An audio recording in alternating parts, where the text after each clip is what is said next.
My wife and I recently encountered a significant issue with her parents because they used X39 patches on our daughter without our consent. I know how the title sounds, but please bear with me. Throwaway for obvious reasons. I, 24, and my wife, 24, recently had our daughter in July.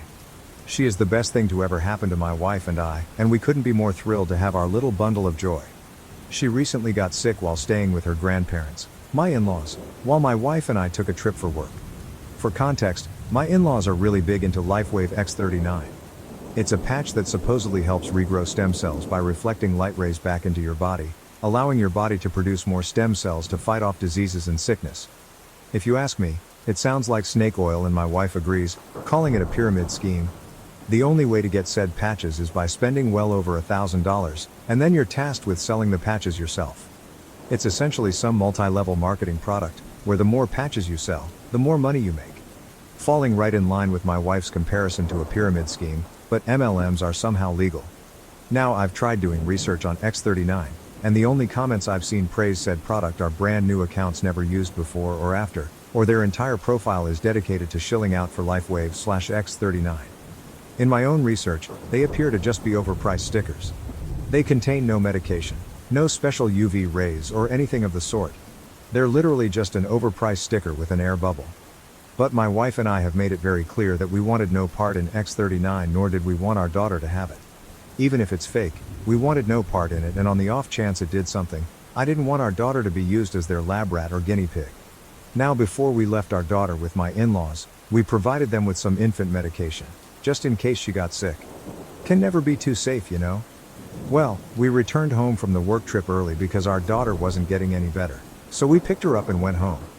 We were going to give her a bath, and in the process of taking her jacket off, we found an X39 patch on her arm. Upon finding it, we immediately called her parents and demanded to know why she had a patch on her. Her parents tried saying that it's safe for the baby. We even ordered the ones for ages 7 and younger. And that it's practically medication. Their words. Which still didn't answer our question. So my wife checked the go bag, and the Motrin we gave them was, while it was used, not used very much at all. Her parents tried claiming that someone else in their group or whatever gave it to their son and they got better in a week. Point is, we didn't buy it, nor did we care.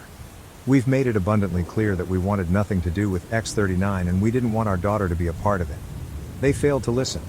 My wife was on the phone with them for over an hour, and while I don't know the exact length the conversation went to, I know it at least ended with her screaming, "Going to see my fucking daughter again, and if you attempt to come to my house we will call the police." Before hanging up. That was 3 days ago now, and we've had several missed calls from family members, her parents, her siblings, and even family friends, all saying that we overreacted, and they were just trying to help.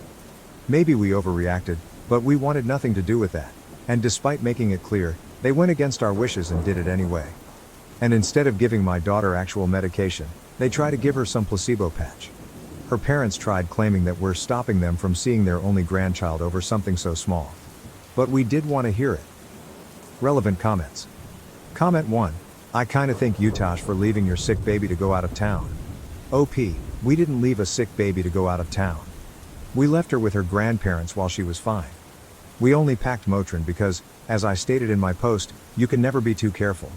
She got sick while we were out of town, not before.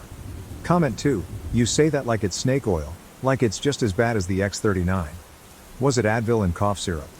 Or just a generic bottle that you wrote infant medication on?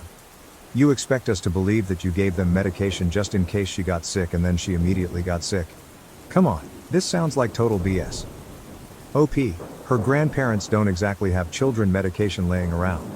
We packed her Motrin, which I quite literally stated later in the post had you read it, not some generic bottle, or snake oil, and just as bad. Nor do they have the ability to really go anywhere. They live a good 30-40 minutes outside of any nearby town. The drive to and from her parents is a grand whole hour drive from where we live. And my wife and I quite literally work with sick people all the time. No, I'm not a doctor, nor do we have medical expertise. So my wife and I contracting something is usually pretty high, so we pack Motrin or whatever the store brand is that we'll buy, every time we left her with her grandparents for more than a day. Update 1, about a month ago I made this post ranting about my in-laws' weird obsession with a, for lack of a better term, cult regarding stem cell regeneration through patches, which clearly isn't a real thing. There's been some development on that end, And while I'm confident things will likely end here, I wanted to give a quick update for those who may have been curious. I'm writing this on the toilet at work, so don't mind the rushiness of it all. After my wife essentially cut ties with them and we all received a million phone calls and text messages from family and friends, things quieted down for about a week or two. We started having my sister watch our daughter instead, when we had to work. We haven't had another out-of-trip town since the initial post, however.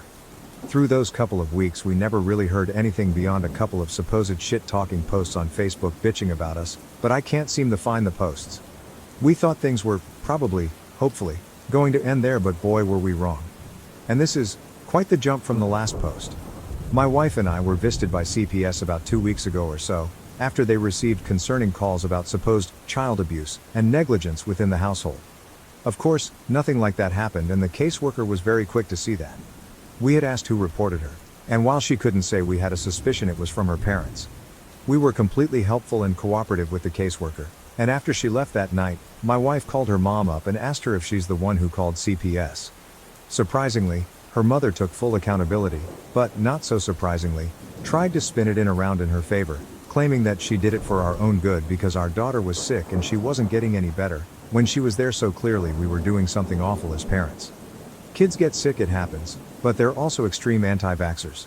Not just COVID, I mean everything. From even something as trivial as the flu shot. Yet, they're willing to shill out thousands of dollars for some supposed stem cell regeneration sticker. The fucking hypocrisy and irony in their bullshit is unmatched. My wife didn't really know how to react to that, so she basically told her mom to go fuck herself, and she wants nothing to do with her again. I know I saw a few comments on the last post saying maybe we shouldn't have cut them out entirely, but now I'm starting to question why we didn't cut them out years ago, before our daughter was even a thought in our heads. About a week after the first audit, my mother-in-law showed up to our house on my day off while my wife was at work, and essentially demanded to see our daughter, forcing her way into our home by pushing past my arm.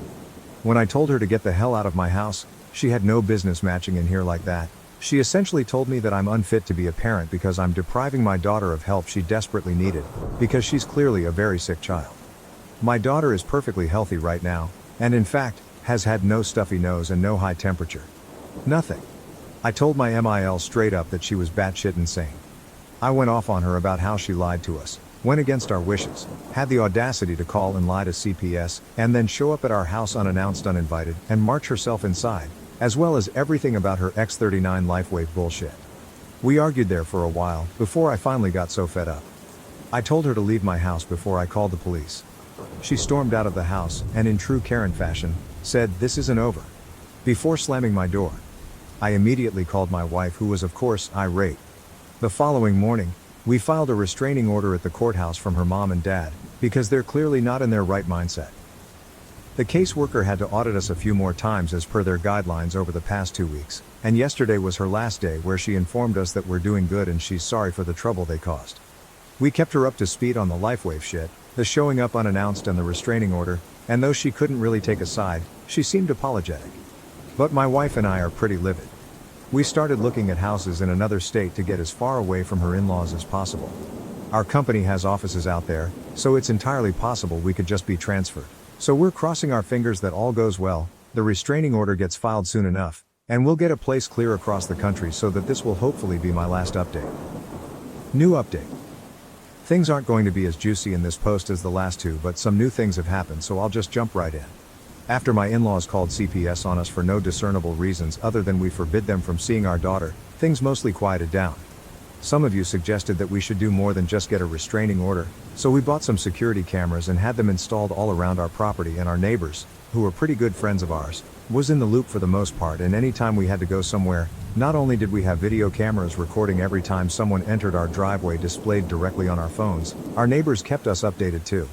She stopped coming around for the first few months since she called CPS on us, but just the month before last, as we were preparing to move, my in-laws somehow got word we planned on moving states and attempted to block our driveway as her dad tried blocking the front door.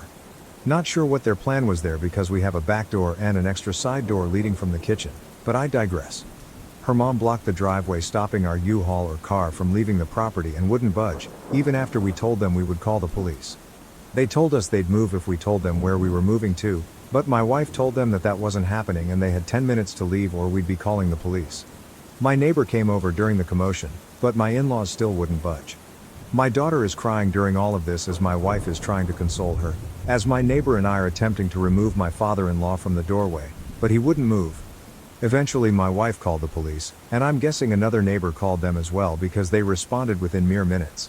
My in-laws kept screaming that we were taking their rightful grandchild away, and that we'd all be damned to burn in hell for this, but honestly that just made me laugh. The police kept asking them to leave, but they wouldn't. Eventually they were arrested for refusing to leave, and the police were nice enough to call a tow truck for us to be able to back out of the driveway. Lo and behold, as the police were handcuffing my in-laws, they both had on those X39 patches, and even the police questioned them about it. But whatever, what's done is done. We were able to finally leave and on to new adventures. We've been settled in at our new house for the better part of over a month, and we're enjoying it greatly. No word from her in-laws, and they have no idea where we are. We have them blocked, but we'll eventually get messages from unknown numbers or Facebook accounts asking where we moved, but there's no way they're that foolish to believe we'll actually tell them. Luckily, neither my last state or this one have any grandparents' rights, so we're in the clear there. Thank you everyone, hopefully this is my last update. Relevant comments. Comment 1, seriously look into a P.O. box and have all mail routed there. OP, hey there. We actually did get our mail routed to a P.O. box. Comment 2, why were they not arrested for violating a restraining order? OP, we informed the police they had a restraining order, I just don't think they cared. They were more concerned with getting them off our property as opposed to them violating the restraining order. I think one of their final charges after being arrested was violation of a restraining order, though the police just didn't seem to care at the time, which is unfortunate, to say the least. Fiance's family mocked me behind my back. Now I'm considering calling off the wedding. Need advice on how to handle the situation. Original post, June 29, 2024, 23 years old, am engaged to John, 24 years old. We have been together for 5 years. We want to get married in July 2025. I always thought that his family liked me because we get along well. He has 2 older brothers, 26 years old, 29 years old, both married. Honestly, I was very excited to have them all as my in-laws. They were always kind to me. Some kind of important information. About a year ago when I was scrolling on Instagram, I saw a profile that was kind of cringy but in a cute way. It was an older woman's profile who shared inspirational quotes. I remember one particular post, and it was something along the lines of, "Only stupid people pretend to know everything. Don't pretend, just ask." Honestly, this quote changed me in a lot of ways. Before that, I was always worried that I might embarrass myself if I didn't know something, and after reading that quote I realized that if I always pretend that I know everything, then I'll miss out on actually getting to learn about things. So I decided to change my habits and start admitting that sometimes I genuinely don't know. Someone is talking about the war in Kosovo. Okay, sure, but first let me ask some questions so I can really understand what we're talking about. And I ask a lot of questions sometimes. I sometimes even open the Notes app and write in some questions that I later want to find answers to. These are my latest. 1. How does time work in the black hole? 2. Why do some snails have shells and others don't? 3. What food is okay for ducks? 4. How does the light bulb work? The old ones with gas inside them. 5. Does everyone see colors the same? And how can we know that? Sorry for the long introduction, but it was kind of necessary for understanding what kind of person I am. I know that sometimes I might come across as annoying. Now on to the problem. His parents hosted a small barbecue last weekend only for the family. So it was the mom, 54 years old, dad, 59 years old, brothers, 26 years old, 29 years old, and their wives, 27 years old, 27 years old. I was the last person who showed up because I had to work late. I entered the house, and when I was walking towards the back of the house into the backyard, I heard John's mom talking about me. To be honest, she wasn't talking about me, more like mocking me. I heard her say in a high-pitched voice, "How does the sun work? Where should I put the fork? Why does nobody like me? How do I wipe my ass?" I just stood there. I had this sinking feeling. I couldn't move, so I just stood there. And I heard them all laughing. One of the wives said, "I actually don't mind her always asking questions. I think it's cute." And it made me feel hopeful that they would say something like, "Yeah, sure, we're just playing. We love that." But none of them did. Instead, the mom replied, "It's not cute, she's just stupid." After that, they laughed again. I heard John laughing. My heart kind of broke at that moment because he didn't even say one positive thing. He didn't defend me, he just left. I quietly turned around and left the house. I texted John that I got sick and had to stay home. Now I'm wondering how I should approach this situation. We live together and I sleep in the guest bedroom for now, and I use the excuse that I don't want him to get sick from being around me. I can't ignore him forever, and I can't pretend to be sick anymore because it's been too long. I'm not sure how I should proceed. Maybe it was just a misunderstanding.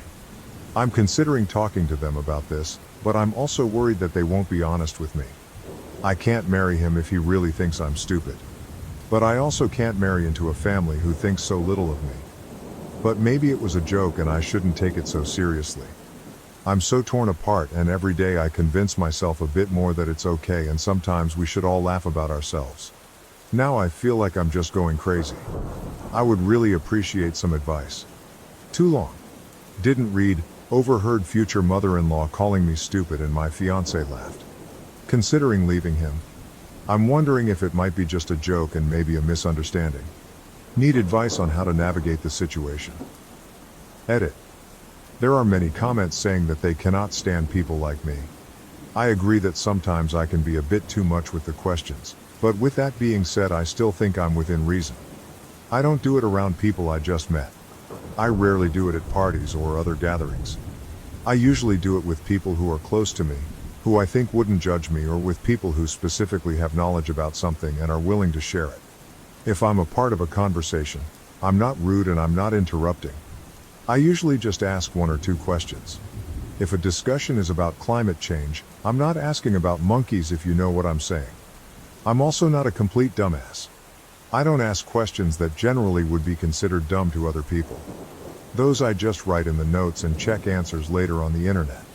I'm capable of reading, so I make good use of it. But after all, I still do ask questions a lot. Highlight comment and some replies. Commenter: they were laughing at you behind your back. If he says anything along the lines of, "That is how they are, get over it, it is not a big deal, you are too sensitive," anything that excuses their behavior, then he is really asking you to accept it. He is asking you to give your permission for it to continue, and your silence is your permission for it to continue. If they can't say it to your face, that tells you a world of information about the kind of people they are. If you want to see how things really are, confront them about this and see what happens. Their reactions will tell you everything you need to know about all of them and will be helpful in making such a big decision. It will show you how they deal with conflict, which will be a good indication of what you will be getting yourself into should you marry this guy. They will be a part of your life for as long as they are alive. You need to know if you can tolerate being a part of his family. Replier 1, OP: if he says they were just kidding, respond with, "Well, I'm not spending the rest of my life being the butt of the joke," and give him the ring back. This isn't going to get better if he does anything other than immediately apologize for everything, including not defending you. Replier 2, this is brutally sad to discover now, but it is crucial to either set boundaries or leave the relationship. You deserve respect and kindness from your in-laws, and it is 100% non-negotiable from your spouse. For the entire side of the family to be involved in that nastiness is shocking. It's really disturbing and gross that they would act like that. Replier 3, this isn't about boundaries. His entire family thinks of her as stupid. Her confronting him and them won't change that. Her husband also thinks it's okay to mock her. That's just terrible. They should be embarrassed. To be such nasty people. It is disturbing and gross. She should have nothing to do with any of them. OP: this isn't something you can fix. You just learned that they are horrible people. That's not family. And never will be, no matter what you do. Replier 4, exactly. They're actively making fun of her. She's been in their lives for 5 years and is about to officially marry. To hear them talk about someone they're supposed to love like that, honestly really upsets me. Her fiancé not only doesn't defend her, but he joins in on the laughing. So he agrees with what his mother is saying to some degree. I don't think I could marry someone who felt comfortable letting someone put me down like that. Replier 5, OP: your fiancé doesn't respect you. In fact, the only person who does it all is the one who said your asking questions is cute. I'm so sorry they're so toxic, and you only found out after hearing them mock you when they didn't realize you were there and could hear them. I wish I had known how toxic my wife's family is before we married. Toxic in-laws are the worst. Update post, July 2nd, 2024. 3 days later. First of all, I wanted to say thank you to the people who reached out to answer my questions about black holes, snails, ducks, light bulbs, and other topics. I would love to have you as my friends. For those who said I should just shut up, I don't really care if you find me annoying or hard to be around. I'm okay with that. I don't exist to please everyone. I'm just here for a good time, to have my own interests and to learn. I didn't expect my post to gain so much attention, but I'm so grateful for the advice. Most of you told me to break up with him and at the very least confront him, so that's what I decided to do. You gave me a push and confidence to do it. Before I did that, I texted the wife of John's brother, the one who said she liked me asking questions. I asked if we could meet up for coffee. She said sure. We met and I didn't see the point in pretending to her that I didn't hear their conversation. So after some small talk, I just said, I heard you all talking about me during the barbecue. She immediately got sad and said she felt embarrassed. She explained that it wasn't a joke, wasn't out of context, that it was just mean and hurtful. She said she's sorry for not defending me more, but I said that it's okay and I understand. I told her that I don't blame her for anything, and just wanted to make sure that I understood the situation and see it for what it really was. And it really was laughing at me behind my back. Just bullying. At this point, I just had to confront John. In my last post, so many comments were saying that he would probably try gaslighting me. And you were right. We were having dinner together for the first time since the barbecue happened because before I tried my best to avoid him. Yes, I know, not very mature of me, but other than you guys, I don't really have a strong support system. My family and best friends are hundreds of kilometers away. I only have 2 good friends here. I was so stressed I thought I was going to pass out. My legs were shaking and I was terrified because I knew deep down that this is the moment when my 5-year relationship goes down the drain. I looked him in the eyes and asked, "How does the sun work?" He looked confused, so I followed with, "Where should I put my fork? Why does nobody like me?" At this point, realization hit him, and he started nervously laughing. I said I was there and I heard them. After the initial shock passed, he got mad. He said it's rude to eavesdrop. I said it's rude to bully people. He tried telling me that it was just a joke, that I shouldn't be so uptight, that it really was funny. I said that I didn't find it funny and went to the guest room to calm down. He started panicking. He was asking me to please talk to him. He was much more apologetic and said that he would be 100% honest with me. I asked if his mother made similar comments before the barbecue. He said yes. I asked him if he ever defended me. He said he tries to. I don't know if I believe him. He told me he loves me and respects me. I don't know if I believe it either. I said that I love him too, but I need a break. He's all I've ever known. He was my first and only partner. I have no outside perspective of this. I have no experience. I need a moment to think. I will be going to my friend's house for a while to think everything through. The apartment has his name on the lease anyway. After I gathered some of my things and left, he kept texting me nonstop. He tried calling, but I didn't respond. I was very hurt because he tried to belittle my feelings and only later, when he realized that I might break up with him, started apologizing. The next day I decided to give him another chance to explain himself and I came back to the apartment. He seemed very sad and tired. He said that he told his mother that I overheard them. I said I don't care. It's his time to step up and show me that he cares. I'm not interested in an apology from his mother. I'm already done with her. I can't put up with this behavior and mocking me like we're in primary school. I saw a comment saying that probably her ego is hurting. I think it's true. She never got the chance or never had the desire to have an education. She is a very good homemaker, but outside of that, she doesn't have many interests of her own. If I'm asking her about making tomato soup, she will be talking for 30 minutes lecturing me about adding enough sugar, but not too much. She will lecture anyone who is willing to listen. But anytime someone is talking about something she's not familiar with, she gets defensive and tries to imply that nobody cares about that, and if it's not relevant to her, it shouldn't be discussed. Once again, he tried telling me that I should relax because it was only a joke, and at this point, I had enough. I took off my ring and told him that his behavior is a joke and I can't be the punchline. I told him that I wish him and his family the best and to look in the mirror to check if they really are as superior as they think they are. I said I'm going to be back with my friend soon to pick up the rest of my stuff and to not contact me again unless it's about moving my things out. And that's it, I'm done. Thank you all for the advice. Without you, I wouldn't have the confidence to leave this man. I know I deserve better. I can't be with someone who can't stand up for me, and I wouldn't be able to feel comfortable around his family, so I'm done with the relationship. I hope they will treat his next girlfriend better. Thank you again, Reddit, for the advice. Relevant comments. Commenter 1. Keep on being curious. Not judgmental. OP. Same. I absolutely love that show. I watched it with my ex and it's funny that he didn't like Ted and thought that his character was not relatable and silly. To be honest, we all should have Ted's strength and positivity sometimes.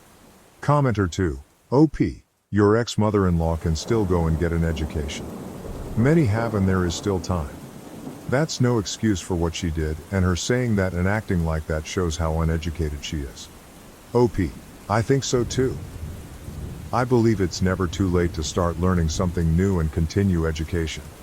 In my university, there was an old lady in her 70s who recently graduated, and everyone was just so proud of her. In my country, university is free, so the barrier to entry isn't as bad as in the US, for example.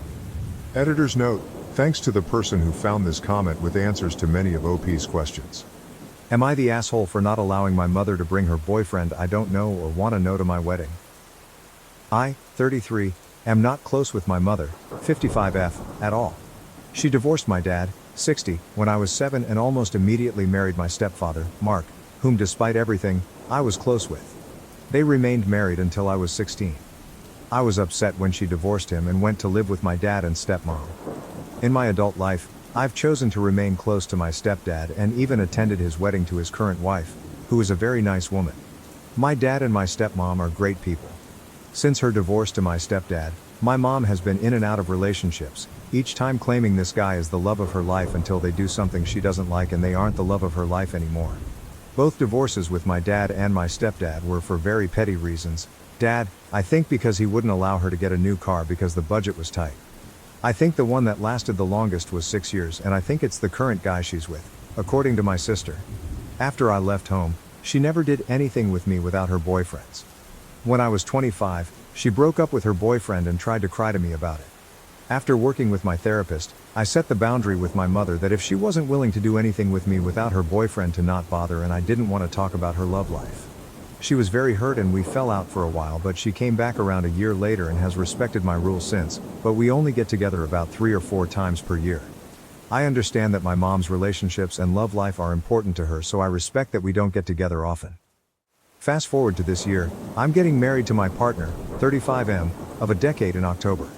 It's a small intimate backyard wedding and reception, BBQ. We live in a rural area and our backyard wedding will have roughly 40 people. My dad, stepmom, stepdad and his new wife have all been invited. My mom asked if she could bring her boyfriend. I said no because I don't know him. My mom asked if she could bring him to meet me so I could meet him before the wedding. I said no and that I still had no interest in meeting her boyfriends. She said she understood, but she felt it was unfair that I wasn't allowing her a +1 to my wedding when my dad and my stepdad were allowed to bring their spouses. I told her that the difference was that I knew their spouses. She wanted to know why I was so adamant about refusing to get to know her boyfriend. I explained to her that I saw no need since she'd just break up with them and move on to someone else eventually, as she has always done before. She started to cry and told me I was being unreasonable and treating her as if she's a *****. Both my fiancé and my sister feel like I should suck it up for one day and let her bring her boyfriend so she can be comfortable there. I'm seriously considering it, but I wanted to know if I'm TA here for sticking to my boundary at my wedding and what your thoughts are. Update. After reading everything here, I've decided to email my mother and invite him. I was already leaning towards telling her that he can come when I post it. I decided to set some ground rules for my mother. He is there as a +1 to my mother only. I made it clear to her that he is not my family and he is not my stepfather, so I will appreciate her not telling other people at the wedding he is my stepfather. Mark is my stepfather and he will be there. He is not to be in any family photos. In fairness, my stepdad Mark won't be in any family photos either, only my mom, dad, stepmom, and my siblings. He is not to approach me at any point during the wedding and reception. This does not change my previous boundaries. I'm only allowing him to come for her own comfort and to create a sense of fairness. I respect the fact she is in a relationship but that her love life has nothing to do with me and I wish to keep it that way.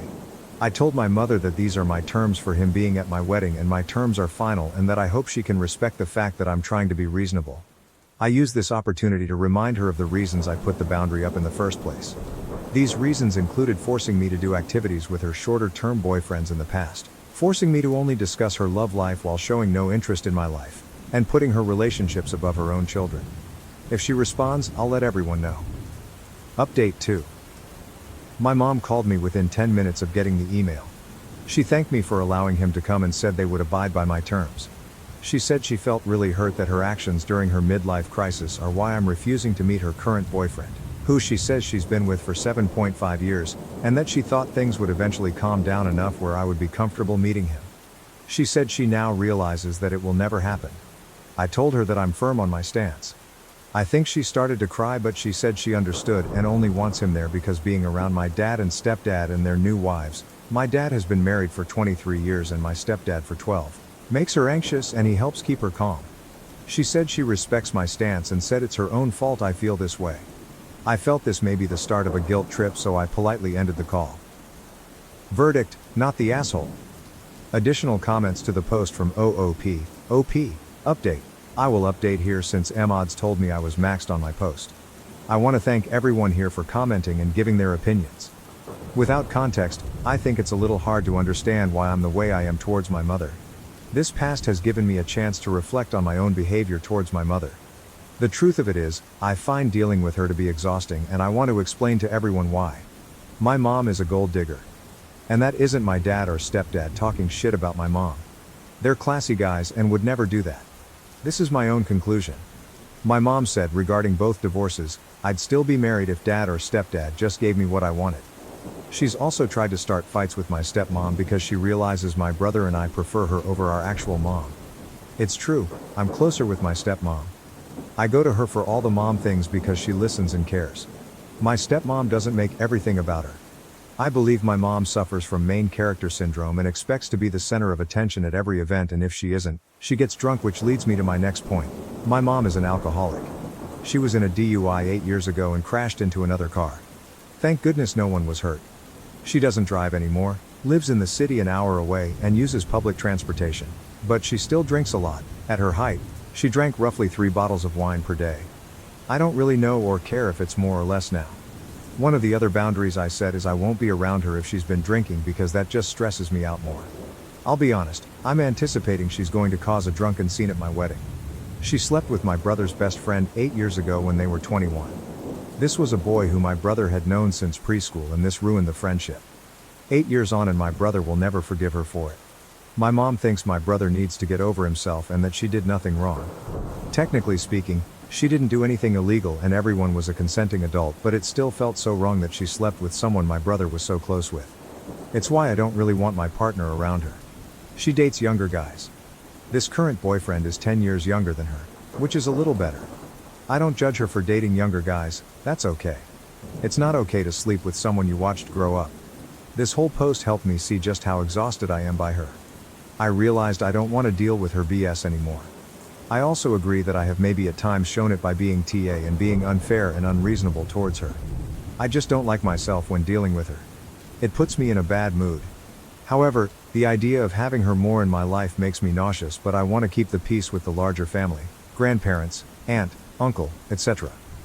I've decided to take a page from my youngest brother's book and keep contact with just family functions. He's cordial to her at family events and keeps the peace when he's around her. But he keeps his distance and won't see her outside of a family event. So I'm going to do the same. I realize she could get sober, go to therapy, and change her entire life around, but I'm still going to see the woman who drinks all the time, sleeps with my brother's friend, and just treats people like garbage. It's not fair to anyone. Not me for having dealt with her, and not her if she ever did or was actively working hard to change her life. I do want to make sure she's taken care of, fine and healthy, but I also want to not be emotionally involved anymore. Figuring that out is above Reddit's pay grade. Relevant comments from OOP, resident_test_2107. Honestly, I think you need to distinguish the hurt you felt as a kid when she broke up with your two father figures from what would happen now if they broke up. You are an adult, not a kid. Her breakups are her business, and don't impact you directly. Expecting someone to come to a wedding with her two exes there with their new wives is a lot. Expecting her to suck it up to put you first feels like you're trying to play out some drama and feelings you have left over from feeling hurt and abandoned as a kid by her breaking up your home. Divorce happens, it sucks for the kids, but so does an unhappy marriage.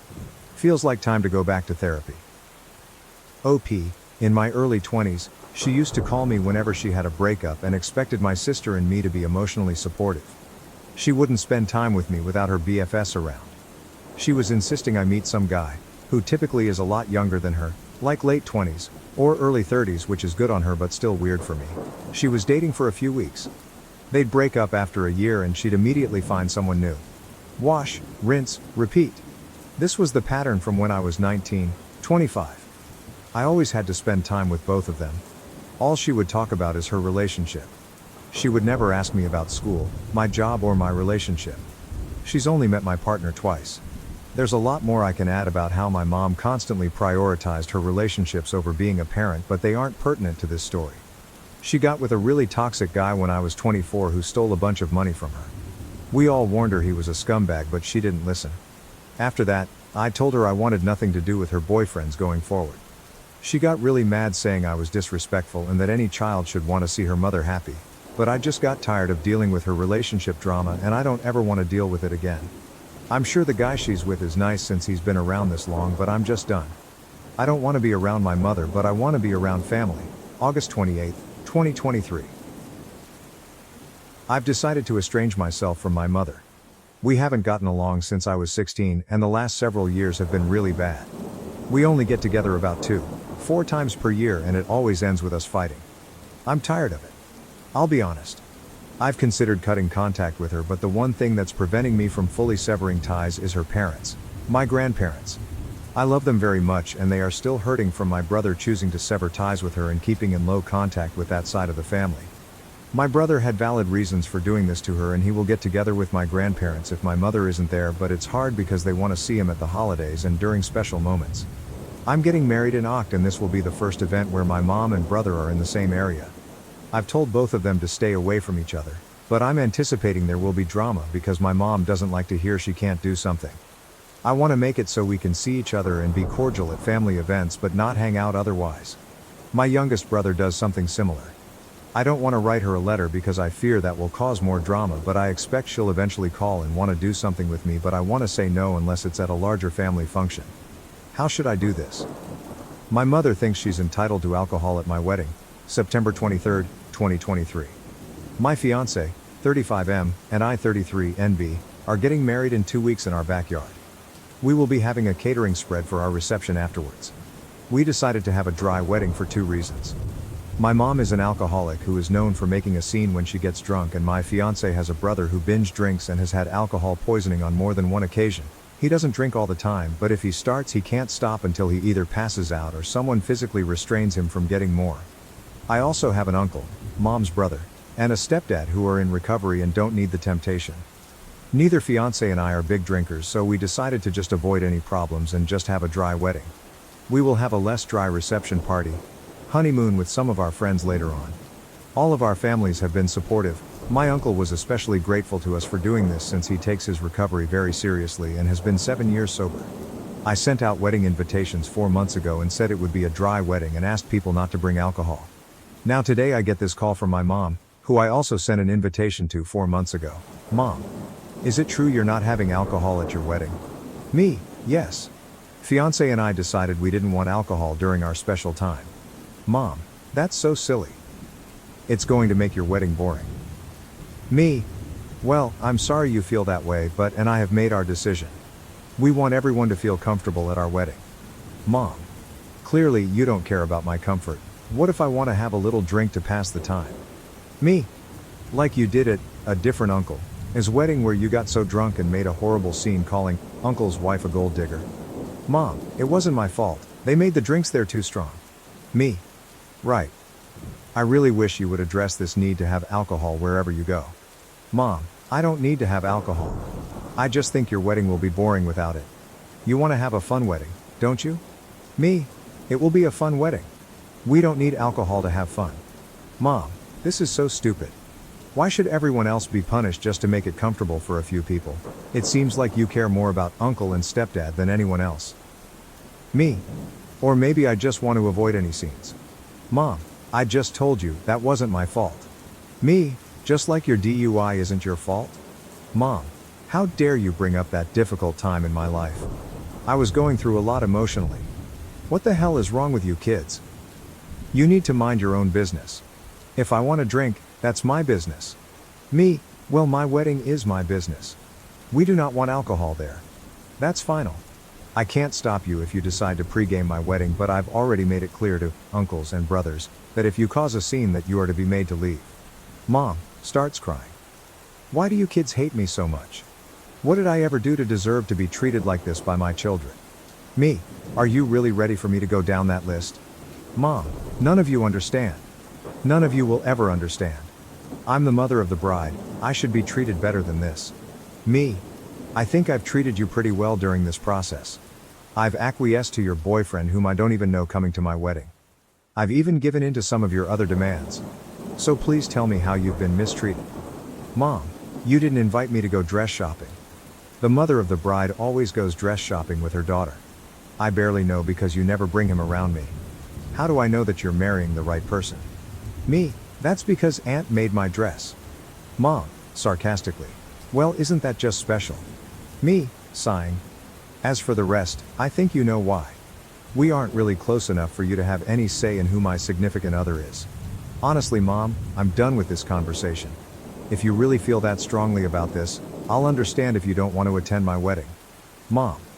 Oh, I bet you'd like that, wouldn't you? One way or another you will respect me as your mother. Me? Sure, Mom. I'm hanging up now. Bye. Guys, I'm so livid right now.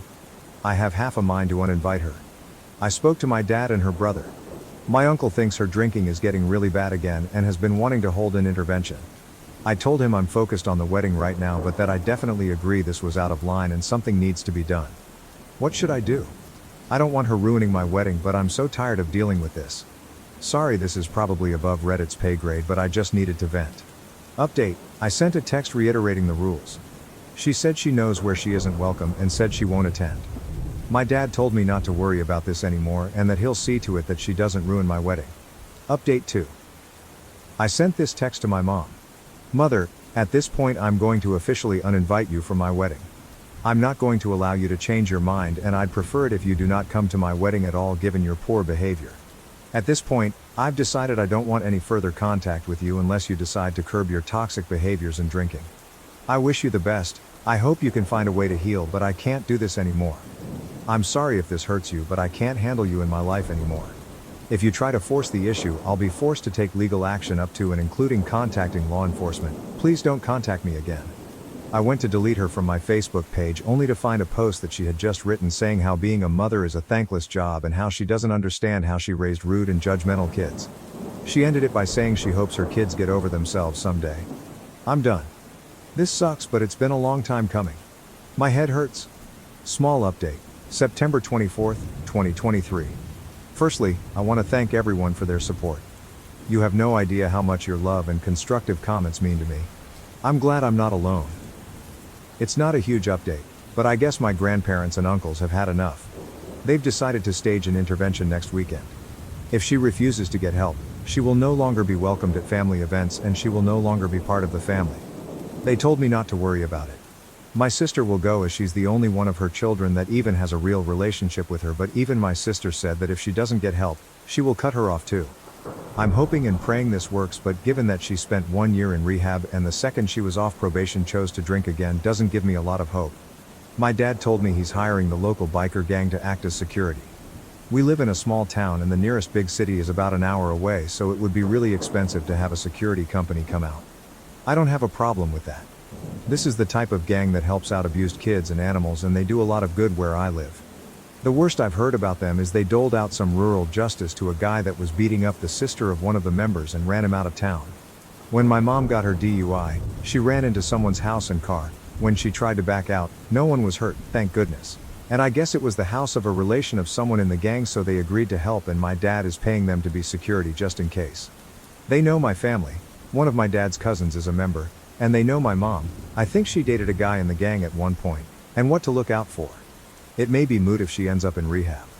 I'm not stressing about her anymore. I have 13 days until my wedding. I'm going to focus on the final touches and just enjoy myself. My biological mom made her choices. Now that I've stood up for myself, I feel nothing but relief.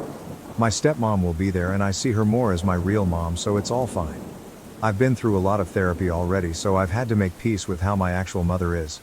I'm officially estranged from my mother, September 24th, 2023, same day. Well, it happened yesterday. I got into a fight with my mother and officially estranged myself from her. It sucks, and I had a gnarly headache when I was done. Her drinking and behavior just proved too much, and I had to univite her from my wedding. I feel sad it came to this, but the most powerful feeling I have is relief. Update. My mother thinks she's entitled to alcohol at my wedding, September 30th, 2023. I didn't think I'd be back so soon, but it's my mom's world and we all just live in it.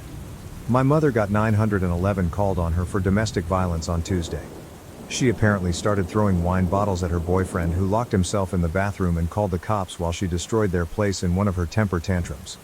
She wasn't making any sense when the cops got there, so they restrained her and took her to a hospital. She's been stuck in the psychiatric ward ever since. My sister was listed as a contact for her and she got the call about mom on Wednesday. The doctors at the hospital spoke to my sister and they think she may be showing signs of alcohol-related dementia and some sort of psychotic disorder like bipolar disorder. They currently have her in alcohol detox, and from what my sister was told, it's pretty bad. They won't allow her visitors until she's out of detox, not that anyone really has a desire to visit her anymore. My sister and I decided enough was enough, and we petitioned for guardianship for her yesterday at the request of a social worker who interviewed my sister, my uncles, my grandparents, and myself. A guardianship means they can hold her while it winds through the system rather than her being released after 72 hours. My grandmother's upset as she thinks all of the issues should be kept in the family and the state shouldn't step in. My uncles and grandfather are on the side of having a guardianship. As far as they're concerned, she's not welcome in the family anymore, and they won't allow her to continue to take advantage of anyone in the family anymore. My sister and I say let her be a professional's problem and let them figure out what to do with her.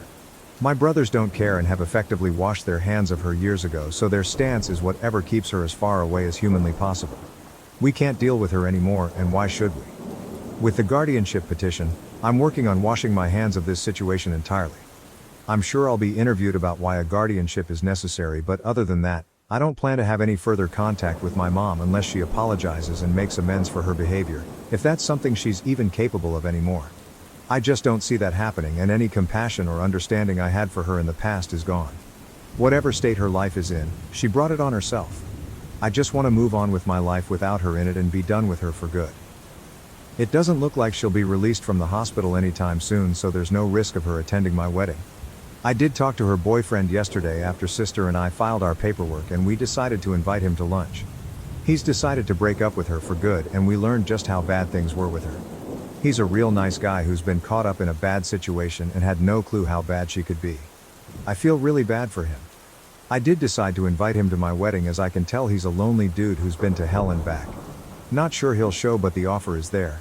There was a time I'd have allowed an event like this to ruin the run-up to the wedding, but I've been able to separate my mom's behavior from the wedding. It hasn't put a damper on it. Now that my mom is squared away, I can enjoy myself. I just put the final touches on the catering order and am expecting the last of my supplies.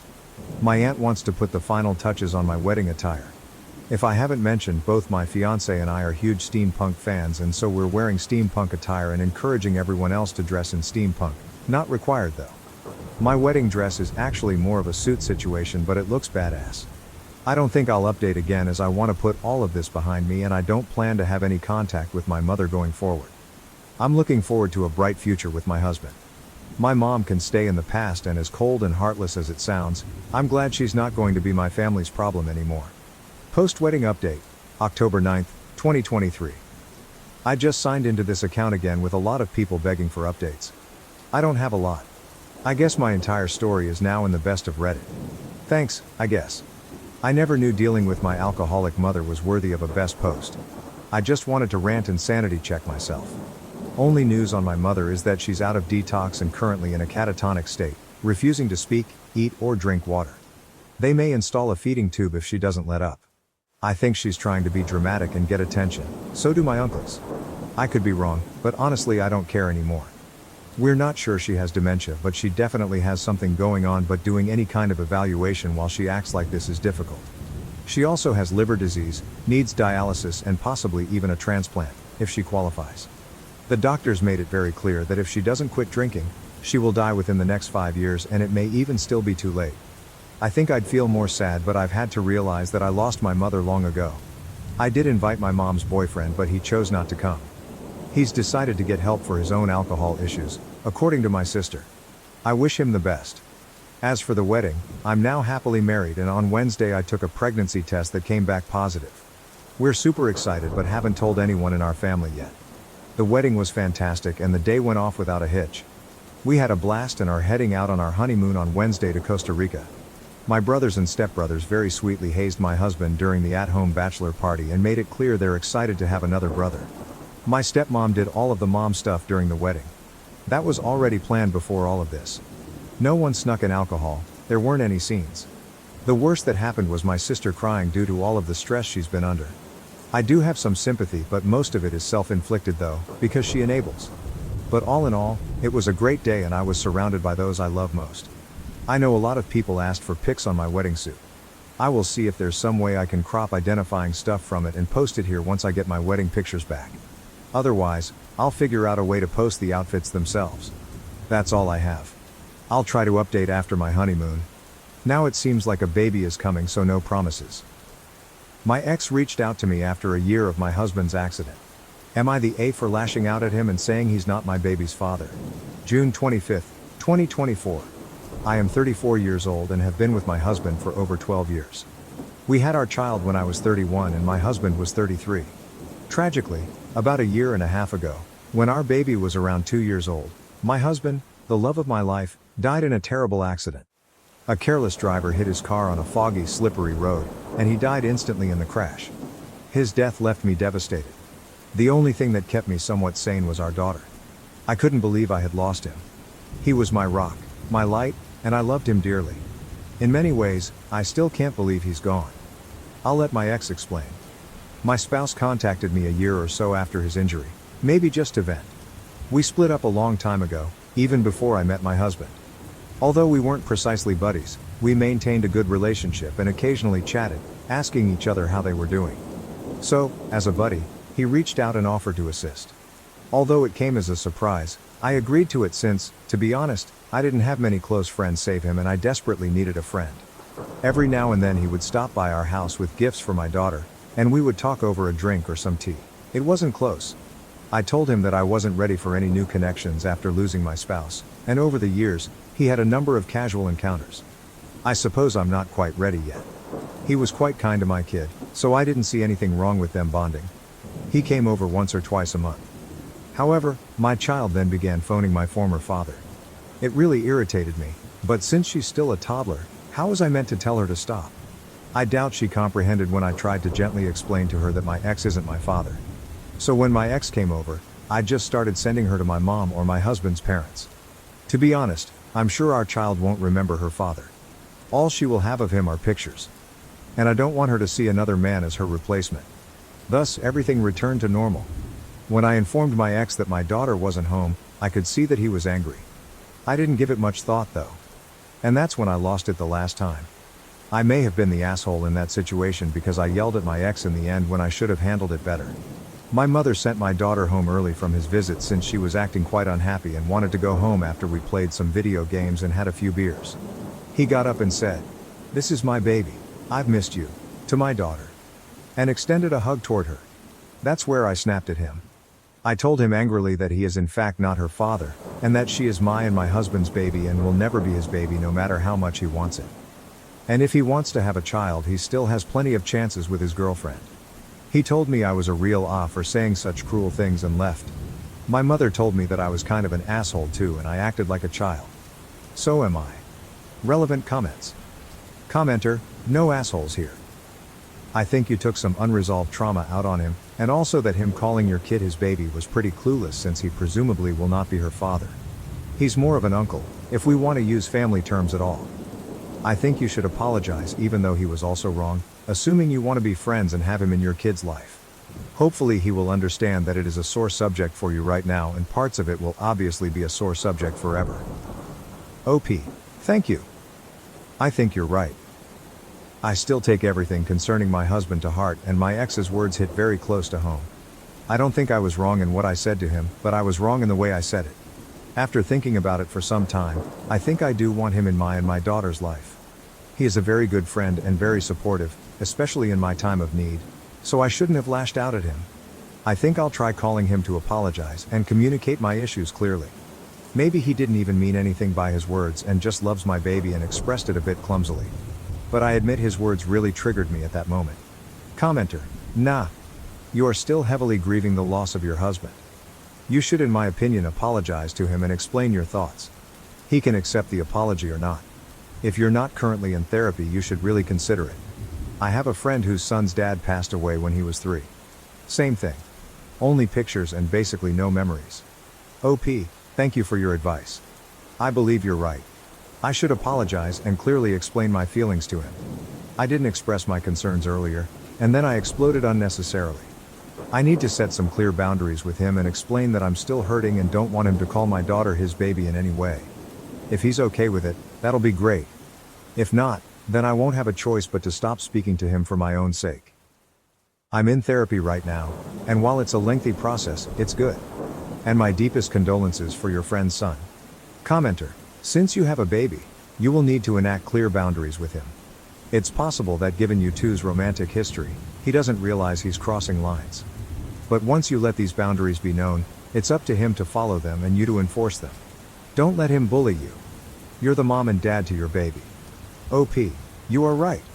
My first priority is my baby's well-being. Although some of my relatives say a child needs a father figure, I think that's nonsense. If I meet a nice man who is at least as great as my husband, then maybe. But it should be on my terms and not forced onto me and my baby. Commenter. If he only came back into your life because of the baby, I think there is something going on here. There are tons of bad people out there who insinuate themselves into single moms' lives to get access to the kids. Protect your daughter. You don't need your ex. You dumped him for a reason already. OP, I'm not really sure if he has some ulterior motive about my baby. Maybe he's too projecting some unresolved issues, maybe not. He's generally a good person and a good friend. But you're right, he was a terrible boyfriend. We were very young and our relationship was clearly toxic. However, we later talked and decided that we are much better as friends than as lovers. However, after writing this and giving it some thought, I realized that I should first apologize for yelling, and then, second, create some firm boundaries between him and my child. He has the right to reject that, but in that case, we will not communicate. Commenter. Not the A, and this seems to be some ploy on his part to get back with you and has extended to creating a relationship with your daughter. OP. I don't think he wants to get back with me, though I'm not completely sure. We broke up for a reason. We were young and foolish, and our relationship was entirely toxic. He's a good friend though. Sometime after the breakup, which was surprisingly calm, we talked and decided to stay in touch. We weren't close friends, but we were friendly. He was very supportive after my husband's death and helped me a lot. I won't deny there's a bit of nostalgia about the times we were together, but it's more of a running joke now. We can say, do you remember when we were together? So and so happened, and we laugh. I definitely do not want him as a partner. He was a terrible boyfriend. And judging by his behavior with his numerous girlfriends, that hasn't changed. He initially didn't express any interest in having children, but maybe he's projecting some of his own issues onto my daughter. Commenter. This whole situation is bizarre to me. I don't understand why you'd allow your ex this much access to your kid. I understand needing the support, but the situation is suspicious as fuck to me. In general, not the A. OP, thank you for your input. You're right, I believe I was wrong for introducing them at all. I was a wreck and needed support, yes, but my priority should be my child. First year after my husband died, a lot of people came over to offer condolences and some help, my and my husband's family. My daughter was always by my side. She once called my husband's brother Papa, but they look so much alike that it is understandable. And I kinda miss the fact that my ex's visits and gifts can be a problem. I was too late to understand that I need to set clear boundaries, and it is inappropriate for them to bond if I do not want any relationship besides friendship with my ex. On the term Papa, thank you for your input. I didn't mention it in my post, but we are European and the term Papa is actually more common here. Maybe it wasn't even his intention and he did it subconsciously. I was in the wrong to scream and yell, but we definitely need to set some clear boundaries if this friendship is gonna last. OP is voted not the A by top comment, but comments are heavily mixed with no assholes here.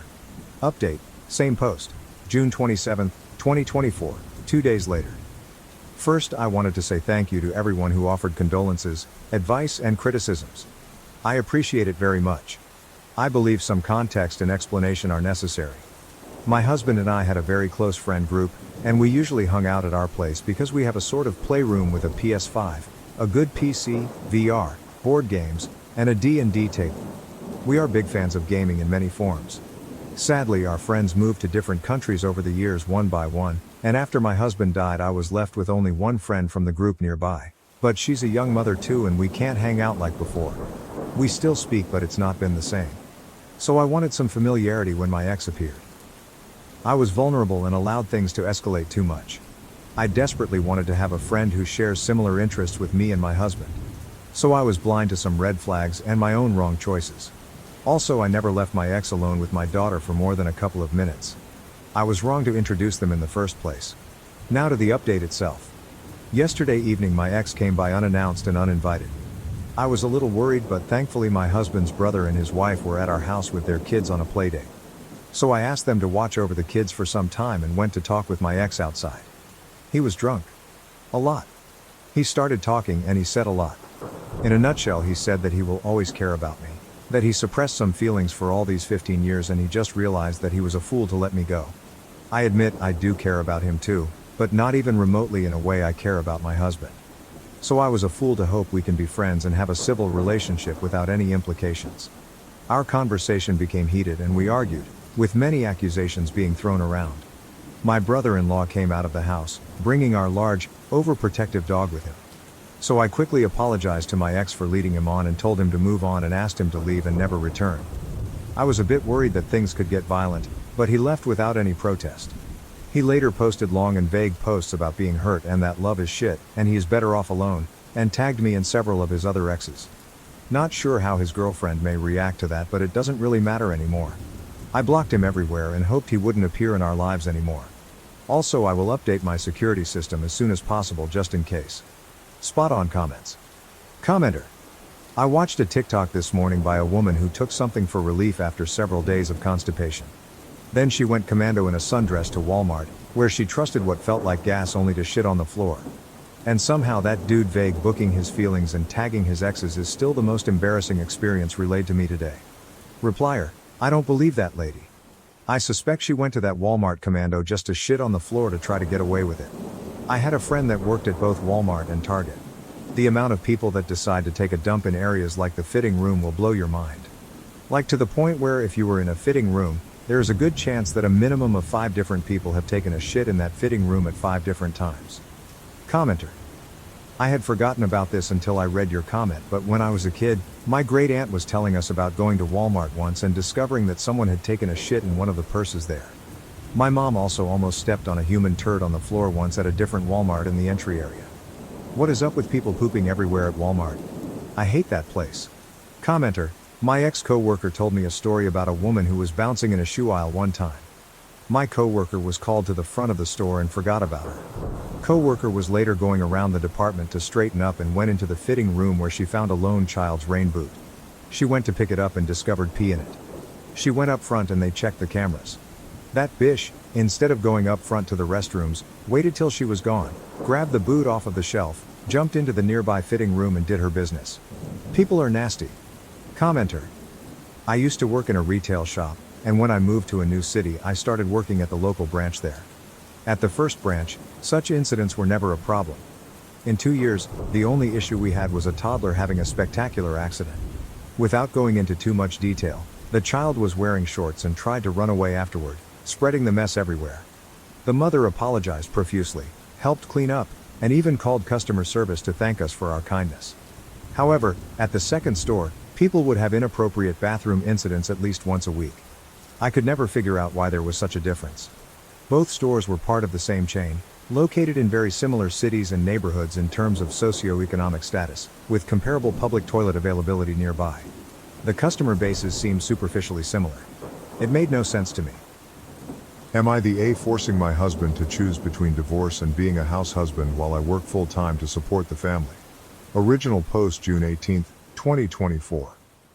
Long story short, my husband, who is 37 years old, used to work to support the family while I, at 36 years old, stayed home to take care of our 2-year-old daughter. Last month he lost his job and told me he felt exhausted and was not eager to do anything. I said okay and offered to work so he could look after our daughter at home and get some rest until he felt better. By the way, our daughter goes to daycare, so it is mainly some housework and picking her up. However, he said no, he needs his time to be completely free.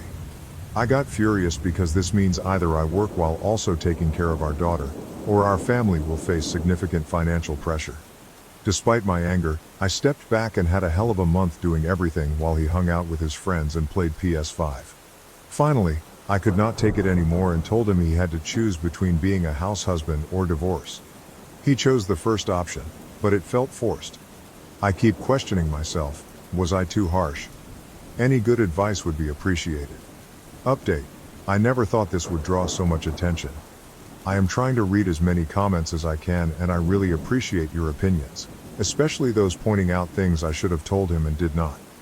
I have decided to show him the post after work and see if we can have a real talk based on that. Again, thank you all. Too long, didn't read. I told my husband to choose between divorce and being a house husband, am I the A? Relevant comments. Firstly, you are not the asshole for giving him the month off. That was super generous. OP, he was the one who supported the family before, so I thought I would give him time to recover. I was wrong. Secondly, you are not the asshole, but once you have a job and health insurance, insist that he gets therapy. It might be burnout or depression, but he needs to seek help and you cannot enable him to sink into it. OP, thank you, I did not think of that, but he seemed really happy playing with his friends. Is that normal? Lastly, yes, when I get depressed, I can still read, but I don't really want to do anything else. Video games, binge watching shows, reading and food can all give us a dopamine hit that may make us feel normal. It is important to call out the behavior and make sure he is attempting to get better. Part of it might be the ego hit from losing his job. The important thing is to not let it go untreated or unremarked for too long. Tell him adulting sucks, but we all have to do it. June 22nd, 2024. I decided to make a new post so it won't be too long to read. So I got off work, picked up my daughter and showed my husband the post after she fell asleep. I told him that millions had seen it and made various points. I admitted that my ultimatum was an impulsive reaction and that I preferred having a calm discussion to work through this.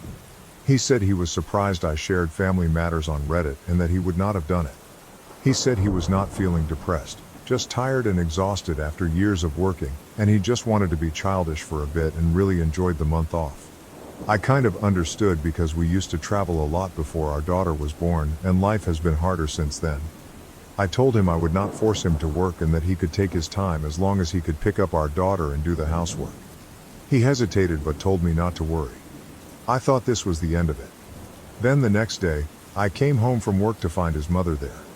I was shocked because he had not told me anything. She started picking up our daughter and doing the housework.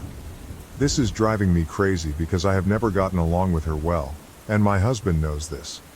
I feel like he asked her to come so he could continue being childish, disregarding how I feel. His mother raised him as a single mom, and according to my husband, she was very protective and planned to live with him for his whole life. He felt suffocated, so he went to a university far from home and reduced contact with her. I remember one time she came and got sick, vomited, and I cleaned up her mess. Suddenly, she asked her son to come and told him that her underwear was dirty and needed to be washed by hand that very night, even though we had a washing machine. My husband and I had agreed that our marriage was ours and that she would not come and live with us. He broke his promise. I am considering divorce, but I am worried our daughter is too young to understand it. I have thought about holding on for a while, but these days of living with her are already driving me crazy, and I do not see a quick end. I have thought about being an AH and forcing her to leave, but that might lead to divorce. I really need some advice. Thank you all. Too long, didn't read. I am 36 years old and showed my 37-year-old husband the last post, and we had a talk. Then, without asking me, he invited my mother-in-law to come, even though he knows I have never gotten along well with her. Relevant comments. First off, you tell him he needs to pull his weight as an adult, and his answer is to literally call his mommy to do the work for him. If he wants to be a child so badly, you really need to pack him up and send him back home with his mommy so she can baby him the way you will, and should, not. Not to mention that you're the breadwinner and can't stand this woman. Put your foot down and get both out of the house. You gave him an ultimatum. He woefully failed it. Now, you need to follow through with the other half of it and bring out the consequences. OP, I know this could be the final solution. Thank you. Secondly, if you stay, you will teach your daughter to also choose a man who mistreats her. Imagine your daughter married to a man just like her dad with a MIL just like yours, and then make your decision. OP, I would hate myself if this scenario really happens. You have a point. Thank you. Lastly, what can you tell us about his mom? Doesn't she understand what you're going through given that she's a single mother, and why don't you get along with her? Any personal reason? OP, he and I have always known that his mother would do anything to be with him, and he has chosen to go for it. This sucks. I don't want to fight with my mother-in-law constantly for having my husband. The husband's post, June 29, 2024. I found out my wife posted about our situation on Reddit, so I thought I should share my side too. I lost my job in May and wanted some free time because life after having a baby feels suffocating. I've always been a free spirit, working and traveling, and then I met my wife, Jay. This lifestyle continued, and we traveled a lot, from Tibet to Antarctica. I was a seller, and she had a great business selling replica bags, making enough for us to enjoy our lives. We hit it off, got married, and had a great time together. We even considered being child-free and consulted an older couple on an Antarctic cruise, whose happiness convinced me this could be our future. The thing is, my mom really wanted a grandchild. At the time, I didn't think much of it and felt it wasn't a big deal, so I discussed it with my wife and we decided to go ahead. Her pregnancy was tough. She had severe morning sickness and I felt really sorry for her. After the baby was born, she wanted to focus on the baby and I agreed to hold the family burden alone. Life then became all about work, with no more traveling or other interesting stuff. So last month, I had enough. No more working, no more baby duties, and we agreed to give me a trial break. The past month was quite healing until one day she got mad and suddenly gave me an ultimatum of divorce. I didn't want a divorce, so I started doing housework, which I wasn't prepared for. Then last week my wife came home and asked me to talk, showing me her post about us in this sub. She said millions of people had read it and called me an immature AH. I was pretty upset and asked my mother to help with the housework so my wife would be relieved and, to be honest, to call her bluff. She's not happy, of course, and neither am I. We've barely talked since then. Kind of a cold fight. These days, I've caught her several times watching her phone for a long time and sometimes crying. I believe she posted about us again, and I've been waiting for her to talk even though I wanted to start the conversation but got cold feet feeling the tension in the family. Writing this is easier. So here I am, Reddit. This is my first and last post about it. I just want to share my side of the story, and Jay, if you see this, I'm ready to talk anytime. Update 2, June 29, 2024. I've been hesitating because we had a great time, and I have been loving you. I didn't talk to you these days because I wanted to see if you would send your mother home and talk. I update now because, as you said in the post, I see you and want everyone, especially those who told me you might have been depressed, to see you. I can't believe you'd rather defend yourself on Reddit than talk to me face to face. If that's how it is, let's do this. New update. I talked with my psychologist and then talked with my attorney. July 11, 2024. After my last post, I was in a weird state. I felt trapped in a limbo where talking to my husband seemed futile, but the thought of divorce felt like an invisible hand was squeezing my throat, making it hard for me to breathe. I decided to make an appointment with my psychologist, who has known my childhood and understands my background, including my adoption and family dynamics. Yes, I am adopted. Although my adoptive parents treated me very well, I generally don't like to talk about it. Before I had my child, I specifically consulted the psychologist because I was afraid that my unresolved issues might unconsciously affect my daughter. So during our conversation, she pointed out that the child in me desperately longs for my biological parents, while the love from my adoptive parents makes me reject this idea. As a result, I am obsessed with maintaining the ideal biological family that I never had. This insight resonated deeply, making me realize why I had delayed taking decisive action for so long. After our session, I felt a strong urge to speak with an attorney about divorce. I wanted to prioritize my daughter's future over my illusory family unity. I gave the attorney all the necessary information and expressed my desire for a quick resolution. She informed me that the process could be completed in as little as a week if my husband agreed to cooperate, although it might take longer otherwise. She recommended that I discuss the matter with him to facilitate the process. So I have been planning in my mind to choose a day to confront him. During this period of hesitation, I came home one day to find that my mother-in-law had left. My husband had prepared dinner and apologized for his behavior. He admitted to being childish and expressed deep regret for his actions, acknowledging the negative feedback he received on Reddit. Realizing that so many people found his behavior unacceptable, he understood that he had been in the wrong. I reiterated that divorce might be the best option as I couldn't see a way forward together. In response, he handed me a letter taking full responsibility for the problems in our marriage and admitting his mistakes. He asked for one final chance to prove himself as a good husband and father, promising that if he failed, I could use the letter to proceed with the divorce at any time. After much hesitation, I agreed to give him this last chance and informed my attorney to hold off on the divorce proceedings for now. Although my attorney mentioned that the letter had no legal standing, she assured me she could handle the situation with or without it. For now, I'm cautiously optimistic, willing to see if my husband's efforts will lead to genuine change. If things don't improve, I'm prepared to take further steps to ensure my daughter grows up in a healthy and loving environment. I believe the decision is in my hands, and I am now determined to do what's best for my family. I want to thank everyone for their comments. They helped me see many options. I especially appreciate those who shared their life experiences, providing me with the strength to take action. By the way, I'm back to my bag business. If anyone has any issues or needs help with identification, feel free to DM me. I'll do my best to help, as I feel I owe Reddit for this. I hope this will be my last update. Top comments. To start, my ex's mother wanted a grandchild before she turned a certain age, and then there was an unexpected pregnancy, on my end. I later found out that while I believed we were using condoms, he was taking them off. I lasted until the twins were 3 weeks old before turning up at my parents' house in tears because I hadn't slept more than 20 hours in the previous 3 weeks. I was surviving on whatever I could scrounge up between breastfeeding and caring for 2 newborns, all while he was up playing video games with his friends all night, inviting them over, and asking me what was for dinner, etc. 2 weeks later, he was gone. And not by my choice. I was still in the mindset that my babies deserve 2 parents and that newborns are hard, so we just needed some adjustment time to get into a new routine.